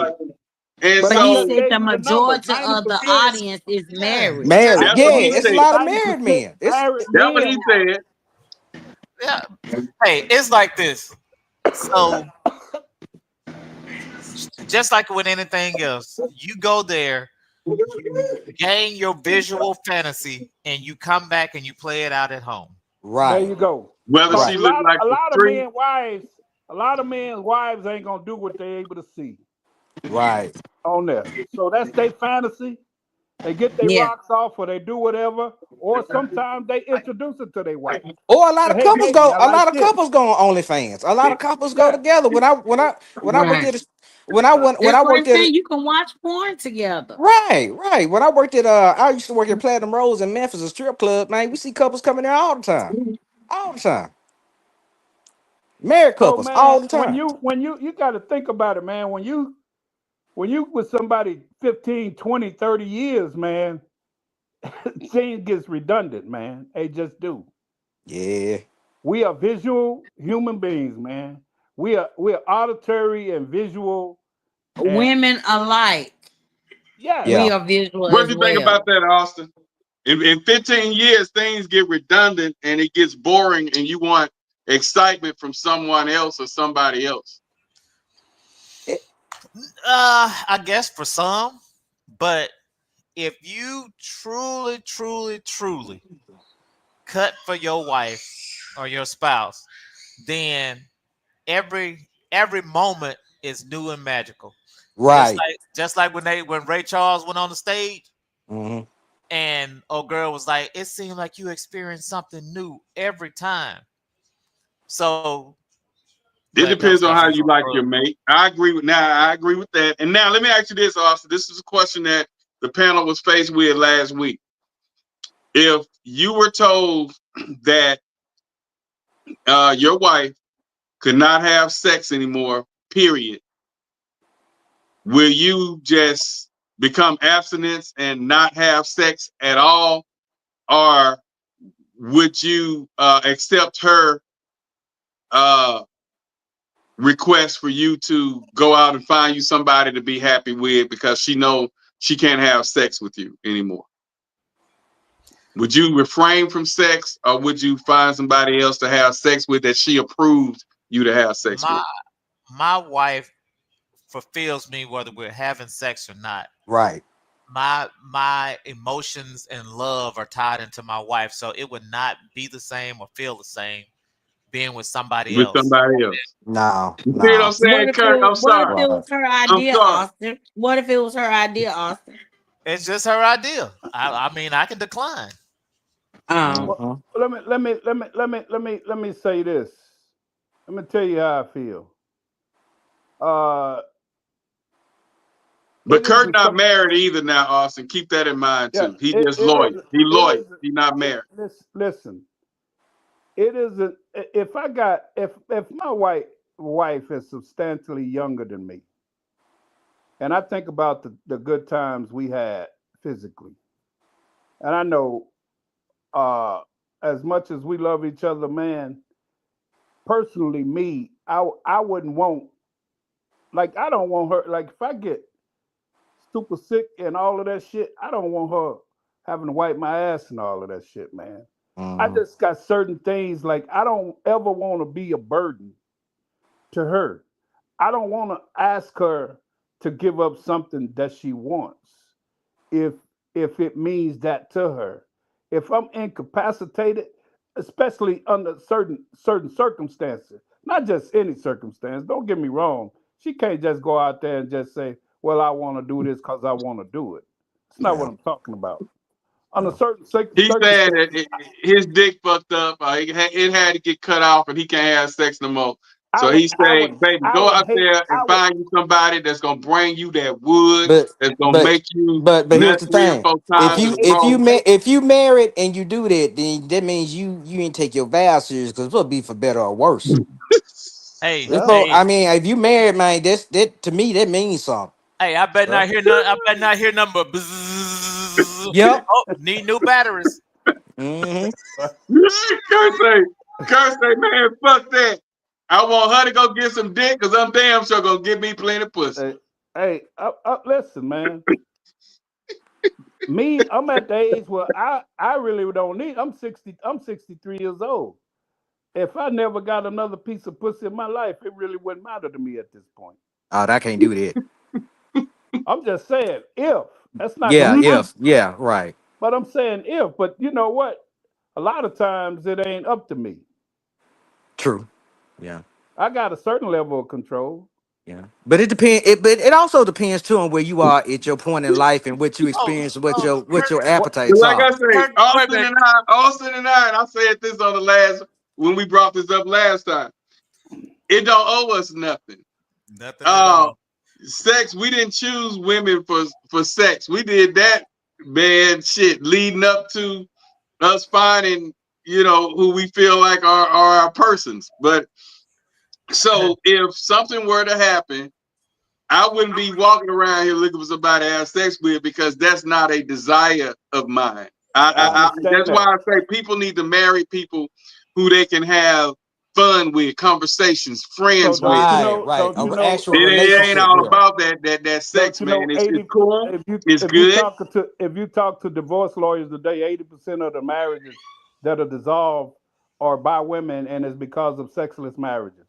Right. I said that too. I mean, I said that on the podcast. That's why I say marry somebody that is not about sex. But the thing is, the sexless marriage doesn't mean that they can't perform.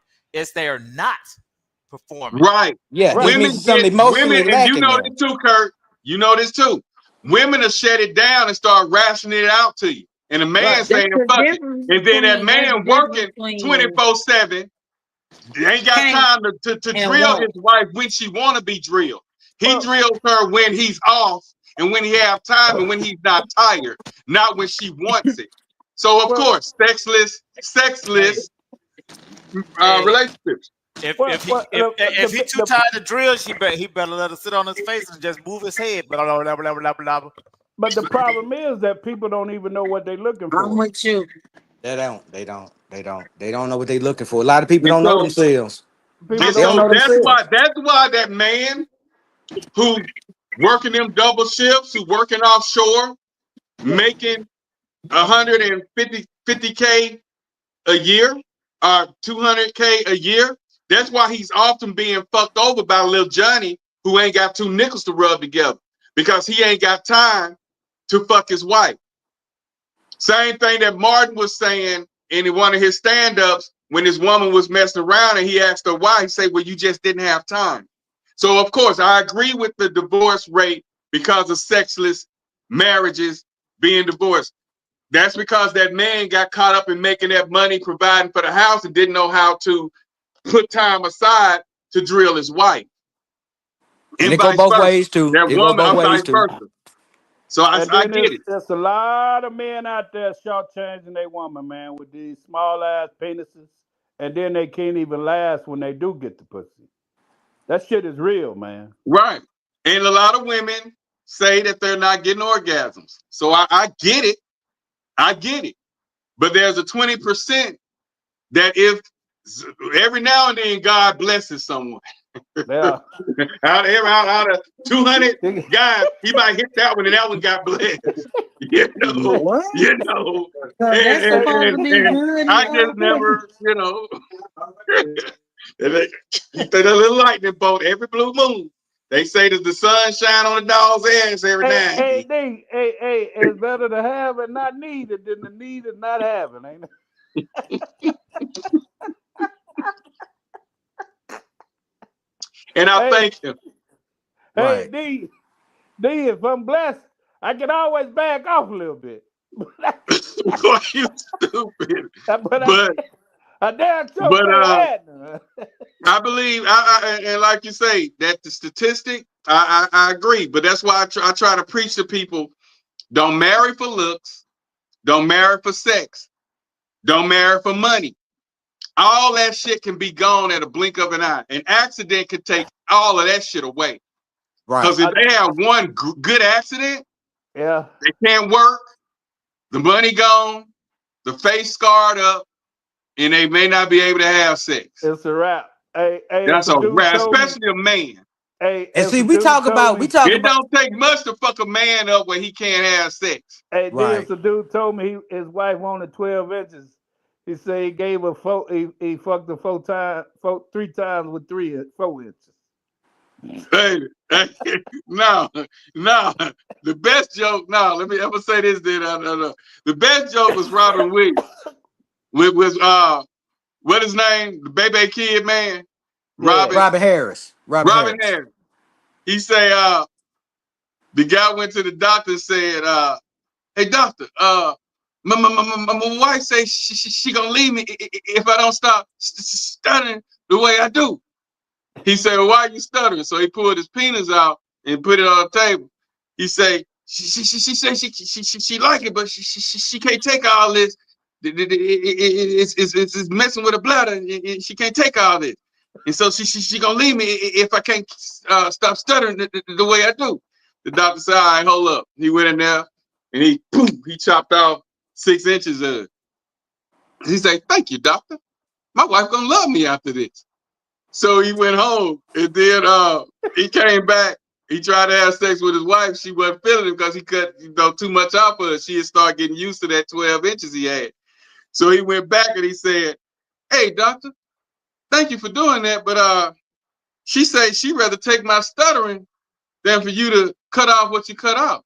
He said, "Is it in a way you can put that back on there?" The doctor said, "Too late now."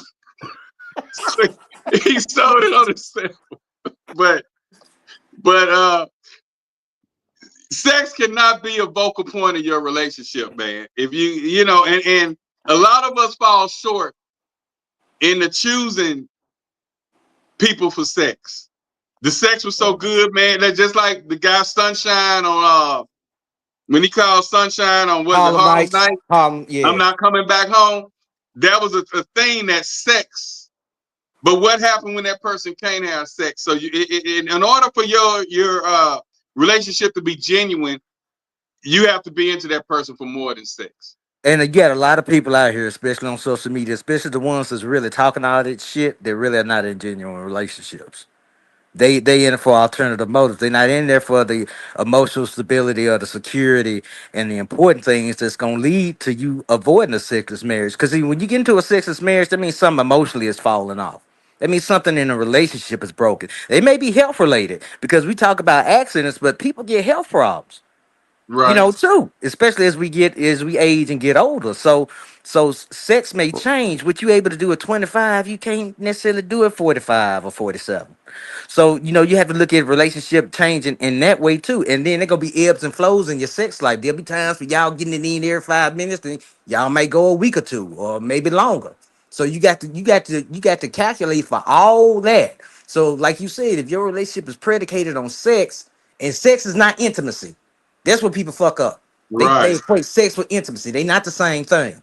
So if you lose their intimacy, their sex is gonna falter off too. Unless you just bone and just throwing it down, then if that's the case, you just gonna do whatever anyway. And don't get me wrong, Kirk. We're not saying that the sex can't be spontaneous and great, lovely. You want that, but just don't make that the vocal point where you get bored with her and now you got to find somebody else. And I just think that's why you guys got to keep the spark. Hey, boy, Marcus ain't got no problems over here. I ain't got no problems. you have to speak this. You have to keep that sparkle. You know what I'm saying? Hey, me and Bo Rockers ain't got no problems over here. Just like Cameo said, she lost that sparkle in her eye. You got to put that sparkle back in. You got to put that sparkle back in there. But the part basing that relationship on sex. We ain't got no problems over here at all. We understand that. I've never listen, man. The relationship I'm in now is the best understanding I've ever had since I've been in. But as your boy, I'm just letting you know that no, I'm just that it's got to be deeper than sex. As your boy, but no, yeah, y'all stop dating for superficial and start dating and marrying your friends and who you like, because right now at the end of the day it's who can take care of your ass, because any freaking thing can happen at any given time. Now COVID showed us that we're not invincible.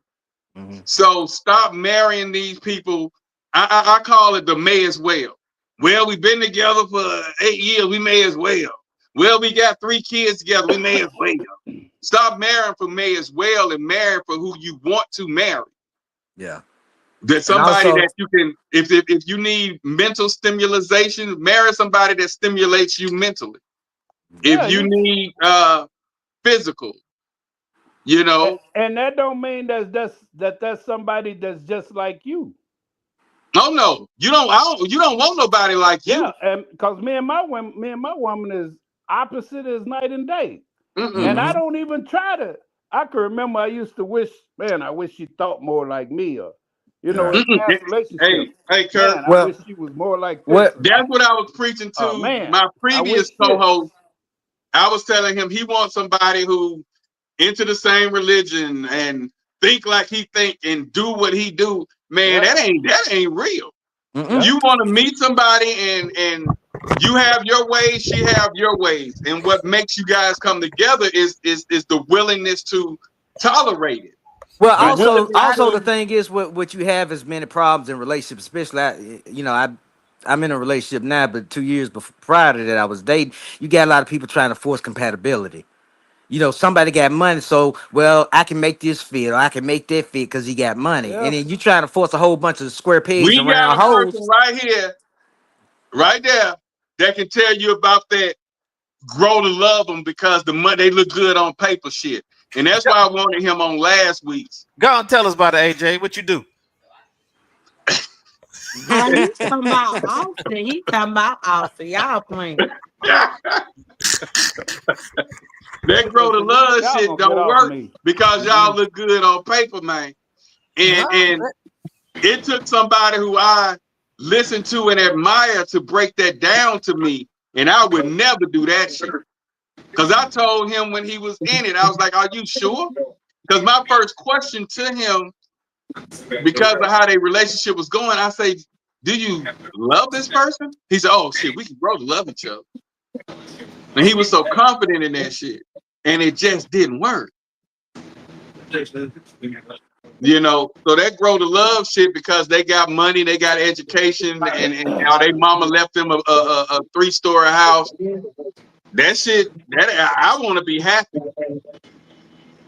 I want to be happy. I can't be miserable. I just watched the movie recently. I think Brad Pitt was in it.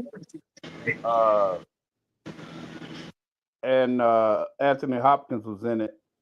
And he had these 3 sons, and Meet Joe Black. No, it wasn't that one. It wasn't that one? It's something new? No, it's an older movie.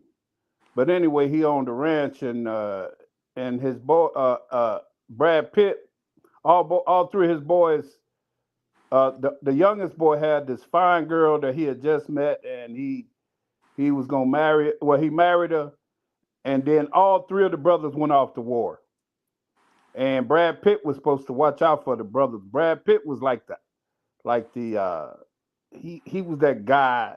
Matter of fact, the brother that married the girl, the youngest brother, he had never slept with her. He had asked Brad Pitt what sex was like. He's like, "You ain't never had sex?" He's like, "No." So Brad Pitt was supposed to look after him once they went to the war. And what happened was the younger brother ended up getting killed in the war when they came back home. But you can see that the girl, she had eyes for Brad Pitt from the moment she met him. The minute he introduced him, you could see both of them just lit up. Right. And so when the brother died, she fell in love with Brad Pitt. But the older brother, Brad Pitt, like just left. After he slept with her a couple of times, he just like he couldn't deal with his brother's death. He just left. He went touring the world. He just went everywhere. Exploring, became this great explorer, became this hunter, all kinds of shit. And the oldest brother, he wanted her, but she was in love with Brad Pitt. Right. And that goes back to what I said last time too, which we probably need to have a discussion on. Women are now settling. They settling for people who want them instead of people that they want, because of what's going on in that movie that you're saying. She wanted Brad Pitt. Brad Pitt wasn't studying her. But what if she would have settled and stayed with the guy she didn't want? Then what? That's going to create her not only if she can't get Brad Pitt, she gonna mess with somebody else. Let me tell you what happened. That's very significant. So Brad, the older brother said, he told her, he said, "Oh, you gonna make an honest woman out of her?" He said, "You don't really want her." He said, "You gonna make an honest woman out of her?" And he said, "I will." He said, "No, you ain't." And so anyway, the oldest brother went on and he became like a lawyer or whatever. And he was living in town and doing whatever. And Brad Pitt stayed gone so long, he wrote her a letter. The letter got back to her. They had mail carrier by horses. The letter got back to her. He said, "Find you another." He told her, "It won't be me. Find you somebody else." He said, I don't love you like that." And so finally she went ahead and married the older brother, right? And was miserable. And Brad Pitt showed up back in town, man, and married a young Indian girl that lived on the ranch with him, right? And had 2 kids. And man, when Brad Pitt finally went in town to see his brother, she saw him. Man, she couldn't deal with that shit. Found out he had 2 kids, man, and was married. Man, she took a gun and killed herself, man. Legends of the Fall, I think that's what you're talking about. That's the name. Right, okay. But that's a good one to watch. But like I say, that's another topic, because I think people need to choose their mates. When we say choose your mates wisely, we seriously mean that, especially now, because it's so much superficial. And like I tell people, back in the day, a beautiful woman was very rare and hard to find. It's still hard. It's a pretty bitch. Yeah, but now they got so much damn enhancement. A naturally beautiful woman is hard to find now. Right. But if you just looking for a pretty bitch, they on every corner now. Oh, absolutely. And so you can't, or a handsome man or whatever, they on every corner now. So you have to marry, and you got more women working out in the gym now than ever. You got a lot of women that really take care of themselves now. More so than men. No, we got a lot of black women too. There's a lot of them, but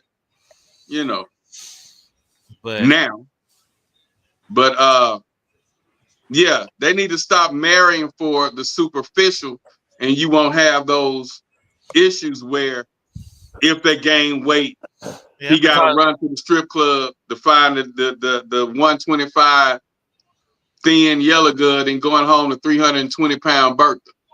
Yeah, I mean, your body naturally gains weight, does whatever it's gonna do as you get older anyway. Yeah, so or have kids. Metabolism or have kids. So if you know that look, the body, then that's going to deteriorate over time. So anyway, so it's looks. So that's why I say don't stop marrying or being with your person for that. Because sex can happen, like George said. It ain't necessarily got to be an accident. She can have bad case of diabetes or whatever, and can't have sex. A lot of issues that women have, you know what I'm saying, that may not allow her to have sex. Prostate issues that a man may run into, that he may not be able to have sex as frequent as y'all once did. But if you base that relationship on sex, that's a bad thing to base it on. Where if something happened, you still clenching your penis, hollering about, I gotta go get something, man. I gotta go hit something tonight. It's been 2 weeks. I gotta go hit something. Yeah, you ain't feeling your mate. You ain't feeling your mate. Period. Oh, I agree with you, D. Hey man, I don't be out there, bro. I've been quit. Listen, man, the have multiple women and chase the streets, that shit been gone for me. So that taste gone. So what now? So that taste gone from your mouth. So the creator removed that taste out your mouth. I don't need that shit no more, bro. Okay. So if you see something, a prima donna, right now, borderline, butt ass naked, you just saw something. It ain't no big deal. She need to put on some clothes. Let me say something that I can't. It's hard for me to believe that I will ever be this way in a relationship. This current relationship, I've been with her for 15 years. Okay. Close to 15 years. I've not touched another woman since we've been together. Wow. Kirk, you know what? I feel you on that. Because I prayed and I prayed and I prayed, and I think I've cheated in every relationship except for one. And this one, and it's the same person, right? I prayed and prayed and prayed for God to take that taste out of my mouth for other women. And until I got back with this one, that taste was still there. And so let me tell you this. Before her, there was never a relationship that I was in that I didn't have an outside woman. Right. And like I say, I don't know what it is, but we all came into that. And like I say, with the one that I'm with now, my wife, because like I say, and Kurt also know, marriage was not nothing I even thought about doing. Yeah. But I knew once I wasn't interested in no one else, because my whole character is, especially being a promoter, DJ, if I see someone that stands out in the club, a rare beauty, I got to go over there and at least get your name. You know what I'm saying? Yeah. Just know who you are. Just the fact that I acknowledged you. So if we see each other again and you acknowledge me, it's a possibility. You know, when that didn't matter anymore, I knew something was different then. But it took that for me. When I saw that, when I was like, man, I ain't got to say shit to that. I got that at home. I got something better than that at home. Then when I'm telling the fellas who trying to throw different women on me from out of town or their cousins or something, hey, this DJ man, she wanted to meet you, go out with her, and I'm looking like I'm good. I said, man, when you see what I go home to every day, I ain't messed up about these women out here. When I found myself saying that shit, I was like. So for me, it was even a little bit deeper than that, D. Have I had prettier women? Absolutely. Have I had finer women? Absolutely. Have I had probably more sexual adventurous woman? Absolutely. But she's giving me things, man, that I can't even put value on. It's that valuable. Like I can't even. The first thing that she gave me, I've been 100% able to just be me. First of all, that was more important to me than anything. I didn't have to put on no face. I didn't have to be no certain. I didn't have to be no certain way. All I had to do was just be who she met. All I had to do was continue to be Kirk every day. That was important to me because in previous relationships, You I had was to always, put hey, somebody you else. need to do this. You need Walk to, on eggshells. I need you to do this. How come you Right. ain't doing this? And why? Well, yeah, you told me, yeah. How come so and so? And then you giving and giving and giving, and it still ain't amounting to shit. So what you asked me for, I gave you that. You still, and that you didn't want that. You know what I'm saying? So you don't even know what you want. You just asking for shit. So that was one of the things, man. And just her heart is just the type of person she is, and she's, she loves me just for me. It ain't about what I got, it ain't about what I look like, it ain't about any of those things that are so superficial. It ain't even about the bomb, and that's what makes the sex so bomb, that we so much alike sexually. We enjoy a lot of the same things sexually, and we've learned some things from each other sexually. So I didn't need anything else after that. Right. Everything You know was what I'm complete. saying? Yeah. Right. And that's the good thing. Like Austin often say, they're not gonna meet, no one's gonna meet 100, but long as it meet 80% of what your main things are. Important. You What's don't want important? nobody. If you find somebody who you think is 100%, y'all don't argue, y'all don't get into it. Somebody lying. Yeah. Somebody faking and jaking. Because Well, ain't nobody perfect. Well, me and you don't argue. I don't argue. You are. Yeah. You like you heard her. I don't argue either. Me and the wife was talking the other day. I'm like, hell, I don't argue. I just talk. I know how to shut an argument down real quick. Like, okay, look, we already done met a pass on this. We'll cut this off right here. Right. That's it. That's over with. That's dead. But yeah, it was the things like that, and like what you said, Kirk, the heart, the things was different. You know what I'm saying? You go, didn't know me 3-4 months and was PS4 in the sun and all that crap. There you go, stuff bro. that never happened. And so, and like I say, so she's a friend.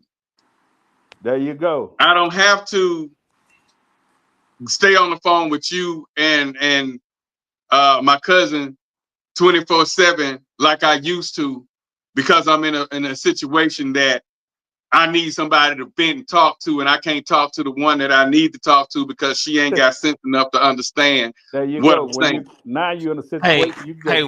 You go straight to the source. That's what I always tell when you stop having sex with your dick and start making love with your heart, then that's the always thing. feel good. It's gonna always be exciting. It's always great. Always great. So that's why, like I say, it's every time be like the first time, because I'm not out there looking for nothing else. And I think the guys who say, "Damn, it's been I'm gonna be with the same piece for shit for the rest of my life," that person wasn't ready to get married. That person wasn't ready to be in a serious committed relationship or live in a cohabitant. It's got to be much deeper than that. And if they think like that, it's gonna be infidelity in that relationship.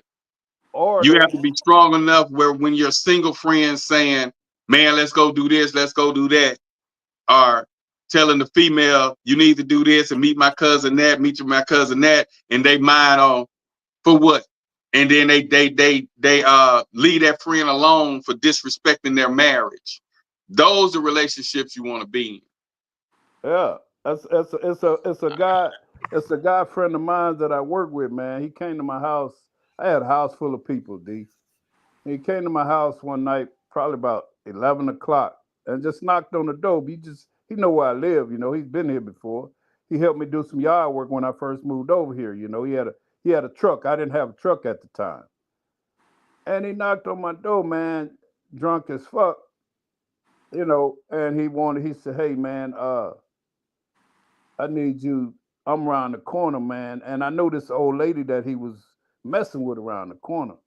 He said, "Man, I need you to call Becky for me and tell her I'm at your house." I said, "Look, man, I ain't finna get in your business like that, man." I said, "Cause I know Becky, bro." He said, man, and so I said, now what I could offer you is let me drive you back over to where you was. I said, when you sober up, have her bring you back over here in the morning and get your car. Because he parked his car the wrong direction, right here in front of my house. Right. I said, have her, I said, and I'll fix you breakfast and let you go home. Okay? You tell your wife you was at your cousin's house or whatever, bro. I said, but I'm not finna call your wife and do shit. Man, I wouldn't have did you like that. If it was you, I said, you ain't gonna never have to do me like that. Cause they ain't gonna never put you in that position if I'm your friend in the first place. Right. I don't You supposed to help him out, man. That was fine. You went out like a wimp. Well, I took his ass right back where he came from. Well, AJ, let me ask you a question. I hear you. So if you was dating a really good guy that treated you well, did all your emotional needs, fulfilled all that, but when you look down, he looked like he had the same thing that you did, or that you do. Do you feel like you could remain in that relationship? It all depends. Yeah, I could, because I'm celibate, so it ain't that deep with me. The sex, I cannot take you. I'm tired of you. I'm telling you, you is not gonna wear me tonight. She's celibate, Austin. She's celibate here. I thought when she said she was celibate that she's celibate here and celibate there, but she said no, she's seriously celibate. Boy, you stupid tonight, boy. Hey, that's what I hate. But she say she's celibate, so she ain't doing it no more, man. She gave it up. So what you're I ain't necessarily gave it up. What I'm saying is sex is not like that. So you suck on it a little now and then, you just ain't spreading the leg. So Austin, what do you mean by I got the same You need to thing? blame me. What do you mean by I got the trying to get same understanding. thing? I'm saying what I'm saying is he look like he got a clit too. He got a small penis is small. Yeah, is what you think. So he got. He can't help what God gave him though. So what you'll still do the little y'all still bump coochies? Here's the thing though, by me being celibate, I'm not going to know what his penis looks like until we deep off into something. By the time I find out what his penis looks like, if I stay that long, then I'm more invested in him than just what God gave him. That's something he can't help or control. Right. But by the time I see what his penis so is, hold on, Kurt. Stop it. Since she's talking all that stuff. Stop it. Stop it. The size matter. To most women that you know of, the size matter. Yeah, it matters. So it's no more the motion of the ocean and all that shit to float the boat. You get size matter. But you know what? You can have somebody with size that don't know how to float the boat or motion in ocean. And so it's like a catch-22 or nothing. But yeah, AJ, you done have some man and you like, shit, I done waited all this time for this. Well, exactly.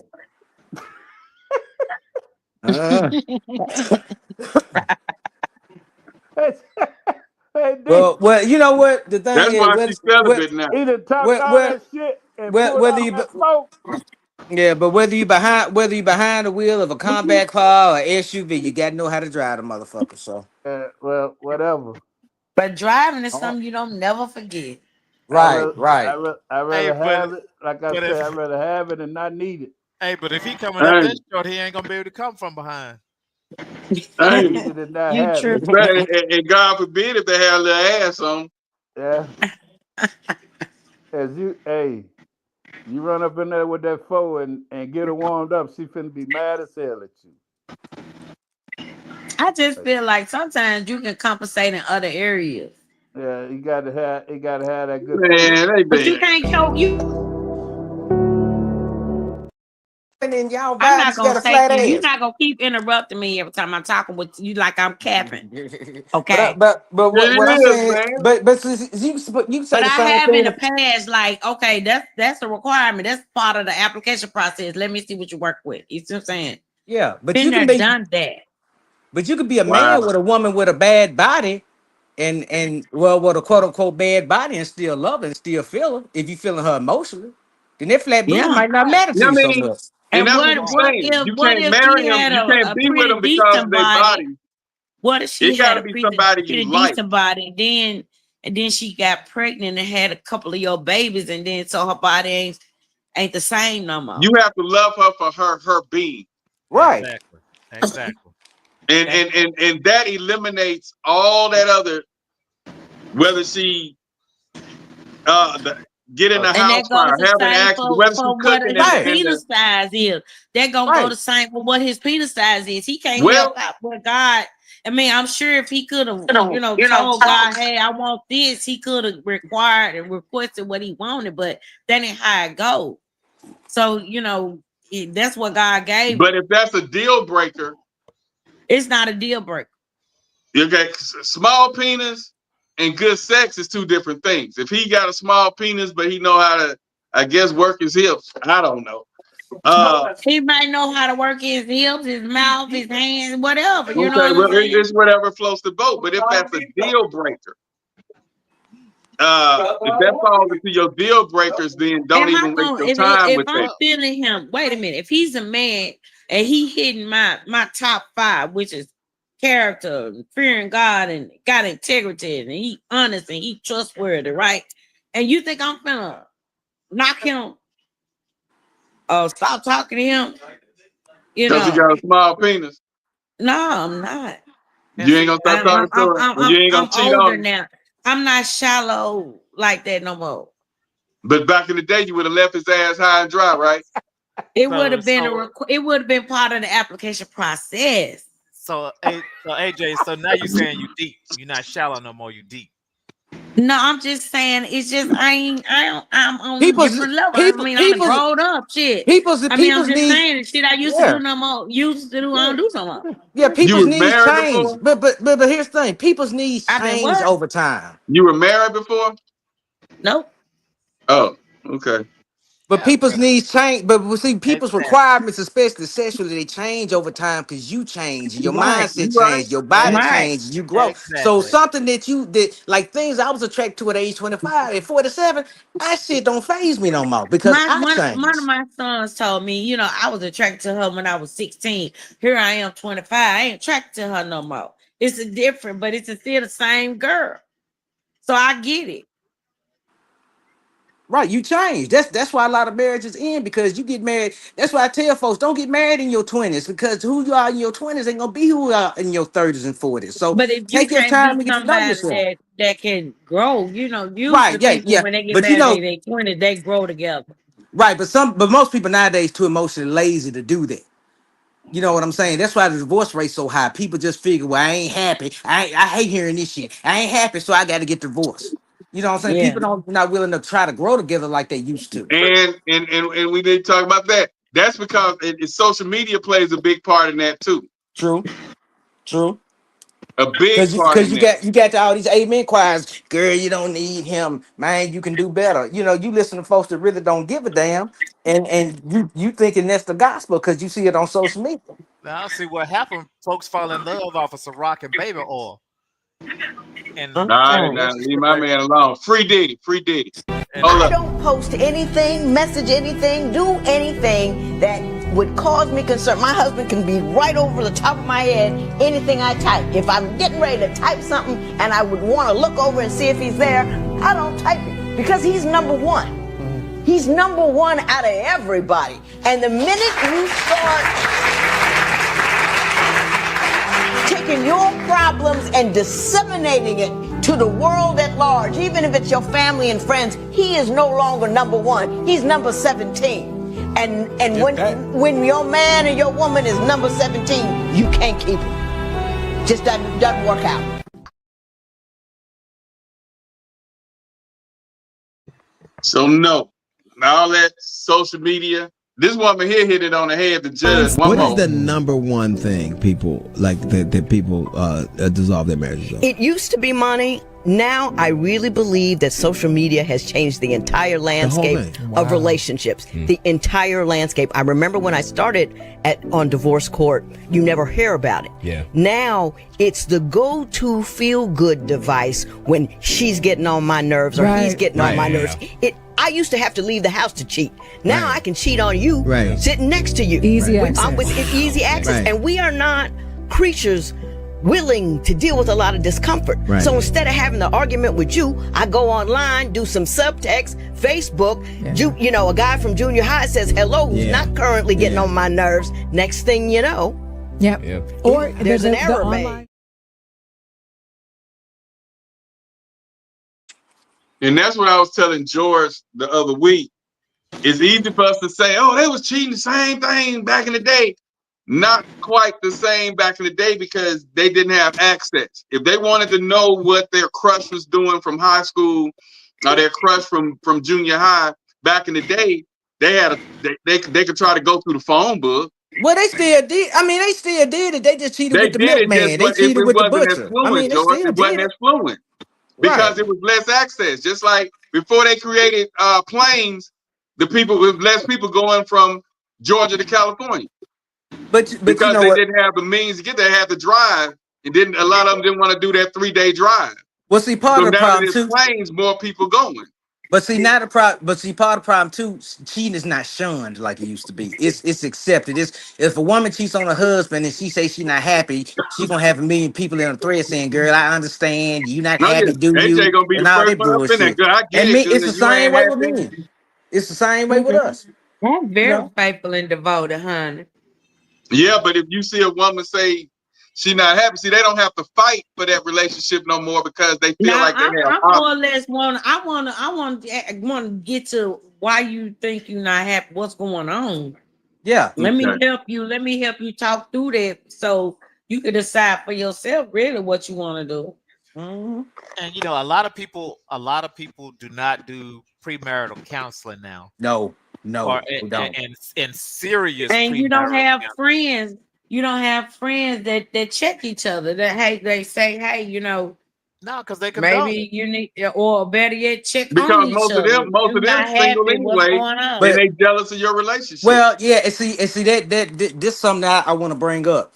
When you get married or you get into a real substantial relationship, that means probably your friend circle gonna have to change. Because like when I got in the relationship I'm in now, a lot of people I just stopped talking to because they didn't fit in with where I'm trying to go and what I'm trying to do. I don't have a lot of. Well, you better introduce me to your girlfriend, because then you better not stop talking to me. No, I ain't gonna stop talking to you. no. But you know, it's other people. Not you. Yeah, no, it's other people, man. I got a new phone number and everything. I changed everything because I had to understand something. That nigga got a new number. He doing stuff we used to make women do when I was in college. But here's the thing, though, because I understood. She got that whippersnapper. She got that whippersnapper. Oh, no, she just with me. But you know what though? Man, I'm happy for you though, for real. Yeah, because I had to understand something. Where I'm trying to get with this relationship, the people I was around were not conducive to me having a good relationship.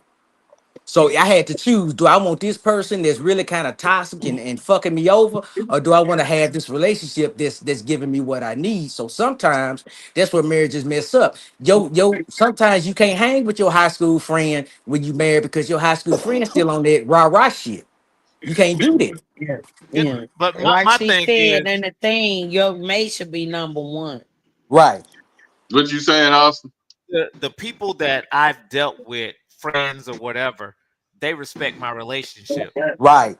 And not everybody does. That's because you hang around mature people. And most of them are and no. I'm not gonna say that. They may not be mature. They respect you as a person. That's the only reason. If you gave off like you was one of them little fuck boys, they'll still be saying, man, you need to, hey man, you see that over there? Look at that over there, still trying to tempt you. But you don't, the friends that you chose are the people, the associates that you chose respect you. And that's all that is. And I didn't have to change my phone number because when I we did. done, when we done, we done. Yeah, So- that's me.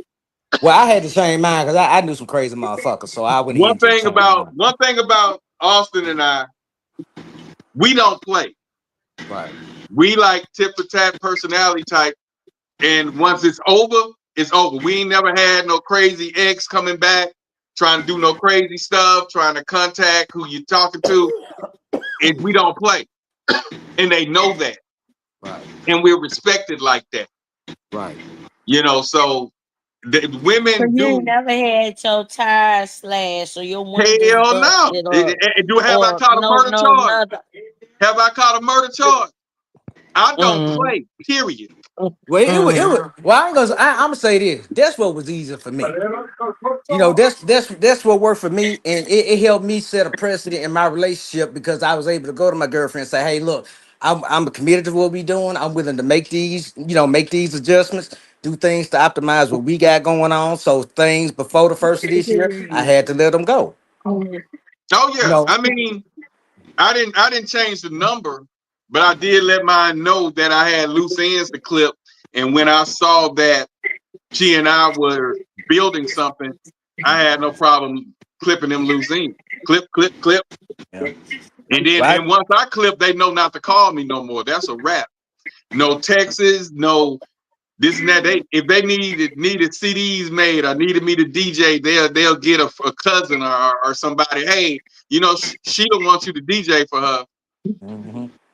You know, it was like that. I'm well respected. Never been no fuck boy. Now, And the only you don't have to be no fuck boy to get your tires slashed. So don't. Yeah, you got you know what I'm saying? They had to be because the woman felt confident enough to do that shit. Ain't no woman gonna feel comfortable enough to touch nothing of mine. Well, she wanna hurt you. That's the number one thing. And you know, you got to just have She gonna hurt, but she gonna hurt by herself. You got to have great awareness, man. You got to know. You got to. Oh, and I didn't mess with nobody that was that gutter anyway. And they knew not to play with me. You got to gauge the people that you know, and make a decision. Like, you know what? Hey, man, I ain't fucking with this nigga. You know But see, D, what it is that you probably never push a woman to that point emotionally, because every woman got that in her to slash some tires. I didn't mentally. I'm a mental person. I'm worse than Ike Turner. I get up here, but they just know that I ain't that dude. I just never been that dude. And when it's over, it's over. You know what I'm saying? I'm like the Oz's. If I have to, I let you down. I need me some memes right now. When it's over, it's over. I'll be like Oz, like I say, run her eyes. Let me down. Now, the only time that I ever had something happen, I was in Vegas, and this girl, I was talking to two people, and they both knew it, but I was in Vegas with one, and the other girl kept calling. The other girl kept calling my phone and FaceTiming. And I told her, hey, I'll hit you back later. I hit you back. So I got in the shower and she called again. And the girl picked up the phone. I remember that story. And she was like, say, he told you that he with me right now. Yeah. So, you know, he'll get back at you. Leave us alone. You know, I'm just paraphrasing. So, and then that was that. So, well, my ex-wife broke my bass. That was about the only thing that ever happened, and she, I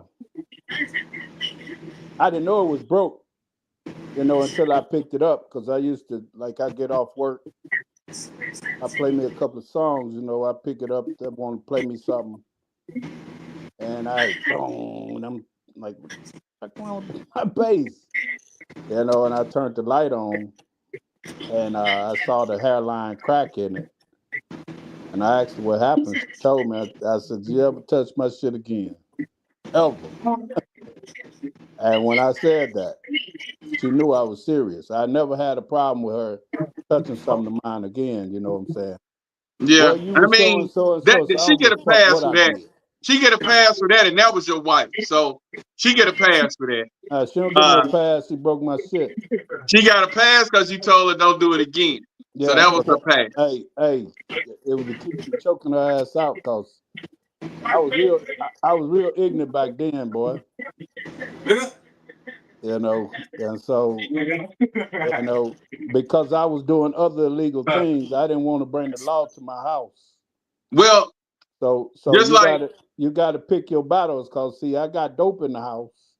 Right. I can't just go choking a woman out. You know what I'm saying? So you had stipulations. The deal is this too. Okay, and I understand the woman point of view, and it took the wife and a couple of other women that I spoke with, but mainly the wife, to explain why women would slash tires, as AJ said. A lot of women that's serious about a relationship and they feel like you wasting their time and playing games. So that's probably why I stopped ahead of time too.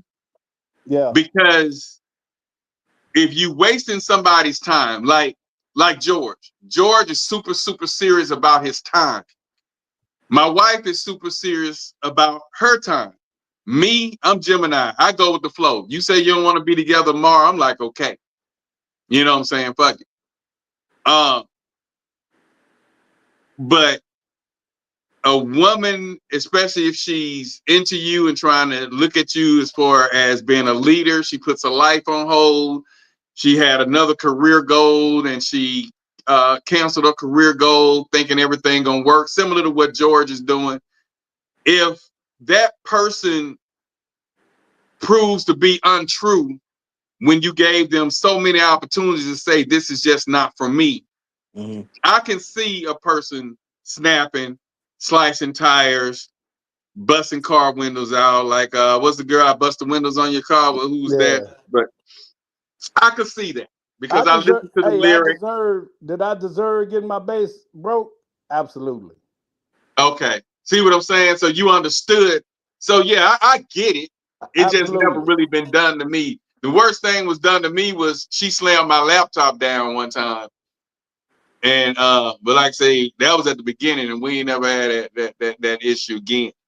But yeah, when a woman feels like her time is being wasted, our man, like George, I feel like George, he's at the age now where he's not gonna do nothing stupid. Just like you were, Kurt, when you saw the bass was broke, you have more to lose. You have to pick your battles.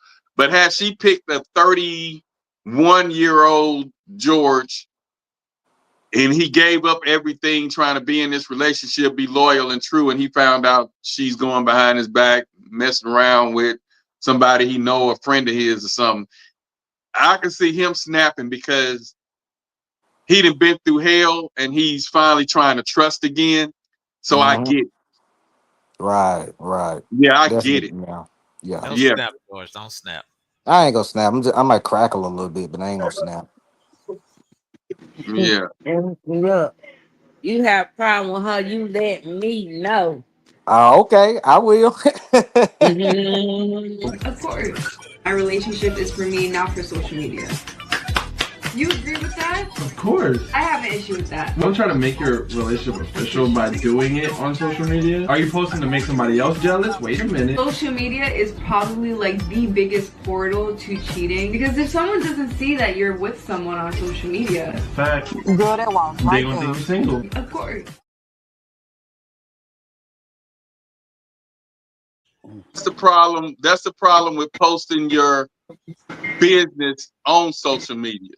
That's the worst. This is the worst. Peep what he's saying. So, peep this. You want to keep your relationship going good, keep it on social media. You know how many people waiting for y'all to fall down? Waiting for y'all to be separated so they can have a chance to talk to one of y'all? And they've been praying for y'all to fall. So when y'all go through it, they can't wait to drop a comment and tell you what's on their mind. Ain't nobody want to see y'all together anyway. These folk don't want to see y'all smiling every day. They don't understand how y'all so happy. Y'all done had a few arguments, but y'all still kissing and hugging each other and taking care of each other. Because y'all know how to forgive each other and let it go and be better for each other.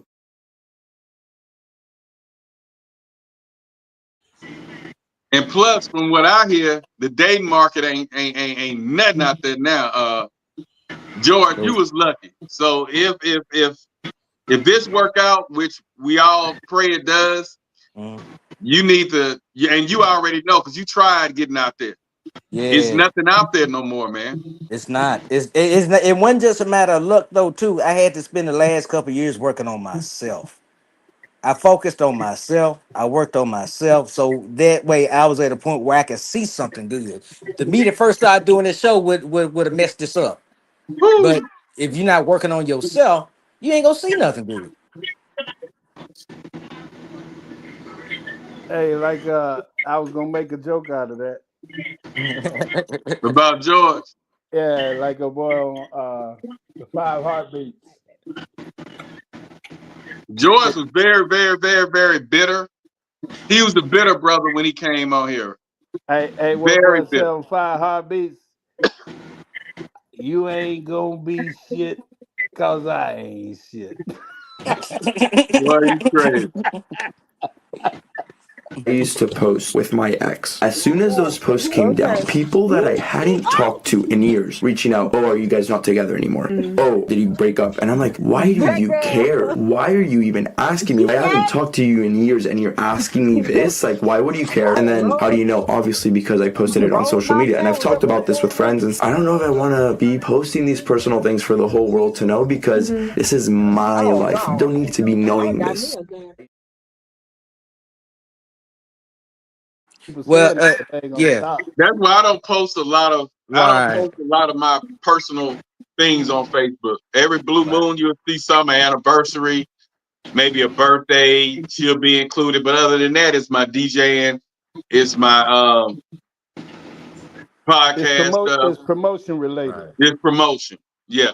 And the only time, and then the only reason I do that, do the birthdays because it's occasions, and and I didn't start doing that till I knew what I was in was solid. Right. But nah, all that extra posting stuff on social media, I don't do it. Just like he was just saying, that guy there, his main point was him and his girl. He posted a lot of different pictures with him and his girl, and then he stopped and started posting solo pictures. And he had a lot of people that he hadn't spoken to in years hitting him up saying, man, y'all broke up? Man, what's going on? Y'all broke up? And he was like, he saw what social media did. He was like, that's his life, but yet everybody waiting to see them fail. And that's another reason why I never really, posted things on social media. And the thing is, if you post a bunch of stuff and you break up and you get into another relationship and that stuff is still on social media, that can affect your relationship too. That too. And I did this maybe 3 years ago. The question was, once you get in and all these we're gonna have to do now that the podcast has grown. Once you get in a serious relationship, should you delete the photos of your past relationship? Would that be considered disrespectful? Man, take that shit down for real. Because I'm kind of dealing with some of this stuff now. I'm like, no, take it down. That's not what it is no more. And my thing is, why you still got it up?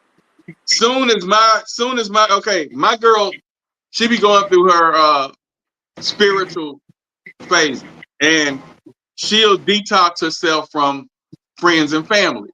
So she got off social media and hadn't posted for a minute. She just not started right after the anniversary, but she was off from like January until probably December till March.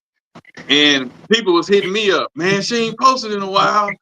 And I'm like, is it that serious? They looking to see a flower that I posted, some food that she cooked. I'm like, why is that your daily ritual, to look to see what's going on in somebody else's life, So when she stopped posting, people start calling. So they really take this social media stuff far and beyond. And like I say, it's a brainwash thing. It's not like it was back in the day. We could care less. Somebody say, oh, Johnny bought Mary a new car. We go, okay, that's nice. See the car and that's a wrap. Now everybody posting it on social media. And if John can't afford to buy Amanda a new car like Sheila got, he less than a man now. She not happy. It's just social media just crazy. They crazy. And we just crazy. We crave, we got too much junk food in our social media diet, and it's really what it is. And half of us ain't got no business, so we got to look to see what Lil Johnny and them doing. But y'all, I got to hop off here. I got to run. But yeah, we about to shut it down. But I'm just gonna say this. Man, don't post nothing that can't come back. I see some girls on social media, like I'll be on Instagram or be on Facebook. Social media. It's okay to post a pic or post that your relationship status, but anything other than that, even the good times, just keep them to yourself, because it can cause you a lot of problems later on, cause you a lot of problems in other relationships. So just be careful with social media. So that's all I'm gonna say, y'all. All right, Georgia G, hit me up, man. You know how we do it. I got you. I'm gonna holler at y'all tomorrow. Y'all have a good one. Do that. Right. Holla. But yeah, that's that was it in a nutshell. Just watch what you post on social media. It's not I've never been a fan. And then they made a big deal saying that Drake was trying to hide his son and all that crap. Everything's not meant for social media. People don't know what's going on in my life. Only selected people know. And I didn't know that. I didn't know that because I'm not putting my whole life on social media. Right. I never believed in that. When you go to my page, 98% of everything on my page is something promotional related into what I do, whether it's DJing, podcast. I done got into the TikTok thing. That you barely, and you ain't gonna see nothing about my kids because I don't do that. Yeah, I used to post stuff about my daughter golfing. That's cool. I post stuff. I used to post a lot. I used to subscribe to a lot of barbecue channels because I was always barbecuing. I'd be part of these barbecue groups, and we post food, stuff like that. But now I feel bad. I don't even be giving a lot of shout outs to birthdays. I just don't.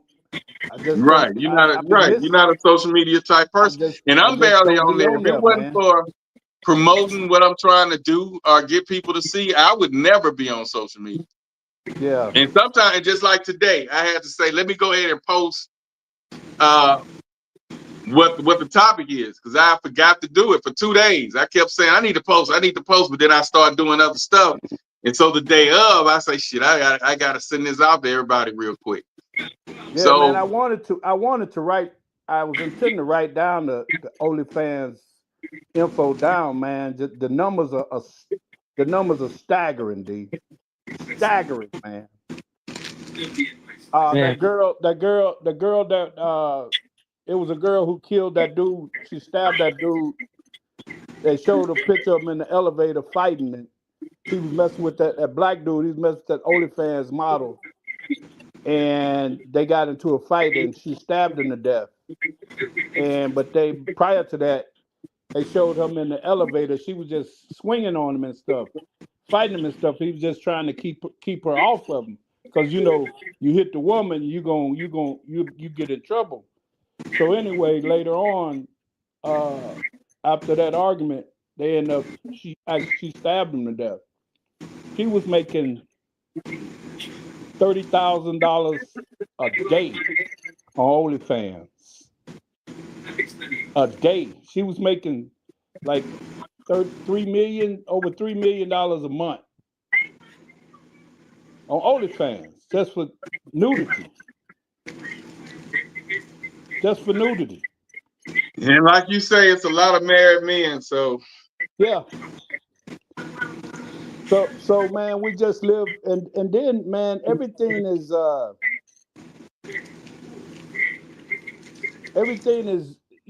like I said, I try to watch a lot of movies with a lot of dialect, interesting conversation.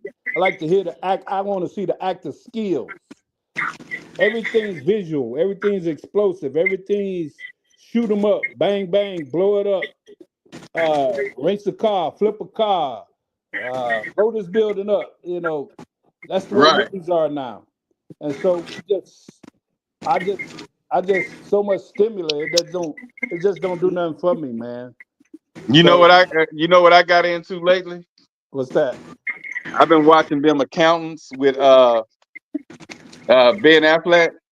Yeah, you know why I watch it. You know why I watch it. Yeah. You seen it yet? The new one? Yeah. No, I hadn't started watching it. You seen the old one? Yeah. Yeah, and you know that's how he acts. So it's deep. So I done got into, more sentimental stuff now than just to shoot 'em up, bang bang. That's exactly.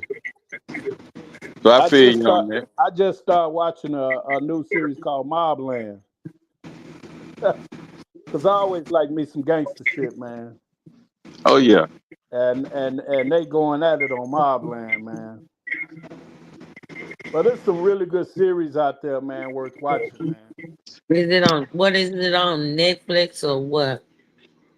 What? The Accountant? No, the Mobland. I think Mobland is on Max. Okay. Yeah. But yeah, AJ, why do you think people put their personal business on social media? Why? Is it that's their therapy? Is it they're trying to embarrass their mate?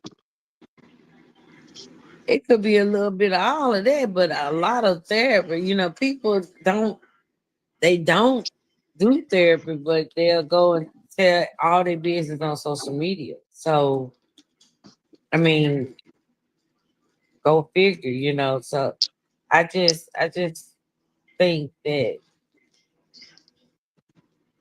it's a lot of lonely people out there. People looking for acceptance, man. People don't have nobody to talk to sometimes. There's a lot of reasons. People just don't. People are so lonely, man, and empty, man. They just don't have. You could be. It's like you in a room full of people, but you still feel alone. Yeah, and so you generally on social media, you can be anything you want to be and find people that'll side with you, that'll see your point of view, that'll agree with you. And oftentimes when you're dealing with a lot of real life people, they just don't accept you. They're gonna judge you. They look at you, oh, you this or you that. Oh, how come you wear this or how come you wear that? Or why you say that? Or why you just people are so judgmental. But they do that under their posts too, though. Yeah.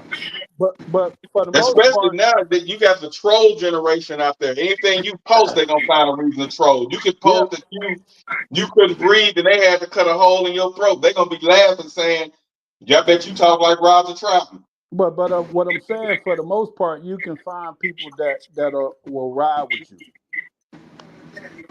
quicker than you can in person, because there's platforms that's geared. There's networks. There's like genres just geared strictly to what you like. There's a group of people that's like, you could hook up with DJs right now. You could just start. You could go on social media, and there's I'm willing to bet you 9 times out of 10 there's a platform for just DJs. And yeah, it is. It's a lot of them. They be sending me friend requests, but you know me, I barely accept anything. Yeah, I know. But information is power too. They might have some tools and things that you may not be aware of. So you just have to pick your poison. One thing I learned about social media, so I watch a lot of, man, I learned how to fix a lot of things and learn how to do a lot of things just on YouTube videos. And what you find out is that people love to share information, not just because of them likes, but people just like to brag, man. Man, look at what I did. Let me show you this, man. People love that attention. They just do. And a lot of times they got the people that's around them don't pay them no attention. You know what I'm saying? So I done learned how to, you could have a part on a car, you're like, how to fix this. YouTube it in, somebody got a video. Yeah, dude. Yeah. I put a radiator in my Durango myself. Exactly. That's what I'm saying. Ordered the part off Amazon and put that radiator in there myself. And it taught you how to flush it, told you all the information you need to do. They very thorough. They very thorough. Yeah. So you save yourself a lot of money and you learned a new skill that you probably wouldn't have tackled. Right. You know, that's true. So it has its advantages, man. Yeah. Yeah, like you say, it's how you use social media. Absolutely. And for them to, like I say, when I saw that the people that I know was airing out what was going on, when she could have just simply texted him, inboxed him, called him on the phone, but instead she took it to social media and wrote wrote about 2 paragraphs. And that was just crazy to me. And I was like, let me ask somebody why, because I don't understand why people would do that. Why? But like you guys are saying, especially AJ, that's somebody that they can talk to, and then Kurt say they can vent without being judged by people that they actually know, because the trollers on there 8 times out of 10 are people you don't know. There you go. Okay, so yeah, I'm getting it now, but that was just you know, when you know people, that's just like with me, Kurt. You know me. What I look like posting what's going on in my relationship on social media. You gonna call me personally and keep blowing my phone up. You're not gonna accept the going to the damn voicemail, leaving a message. You gonna call me at least 5 to 6 times in a row saying, D, what the hell you doing? Exactly. Take that shit down. Yeah. You know what I'm saying? You finna get on my ass. Take that shit down. Don't nobody need to know what's going on. Yeah, bro, what the fuck you doing, man? Yeah, take that shit down. She don't deserve that, and you don't need to be looking like no damn clown out here. Take that shit down. Bro, let me tell you something, hey, D, and I learned, man, listen, man, I tell my brothers all the time, and me and my brothers talk nearly every day, man, and we close, man. Even with my kids, I said, y'all never hear me discuss my marital problems or my home situation. You know why? Because if I got a problem with her, I'm going straight to her. That's it. But I understand now. And I can say this podcast is more therapy to me, because I understand things, because I was brought up under a certain rule. You know what I'm saying? The men ain't supposed to cry. You know what I'm saying? So to be on this podcast and hear people like you, the values and the views that's coming from AJ, Austin, the hell that George was going through, the person Chanel that was on here before then, the no bullshit therapist, David, you know, it's just a lot of people that came on to the podcast that I learned a lot of stuff from, that broke me from my closed in thoughts. So when I asked AJ why they do that, I was seriously, that was my seeking knowledge. You know why? Because I never. It was what you call selective. It was just called selective ignorance. It ain't that you couldn't know, you just chose not to know.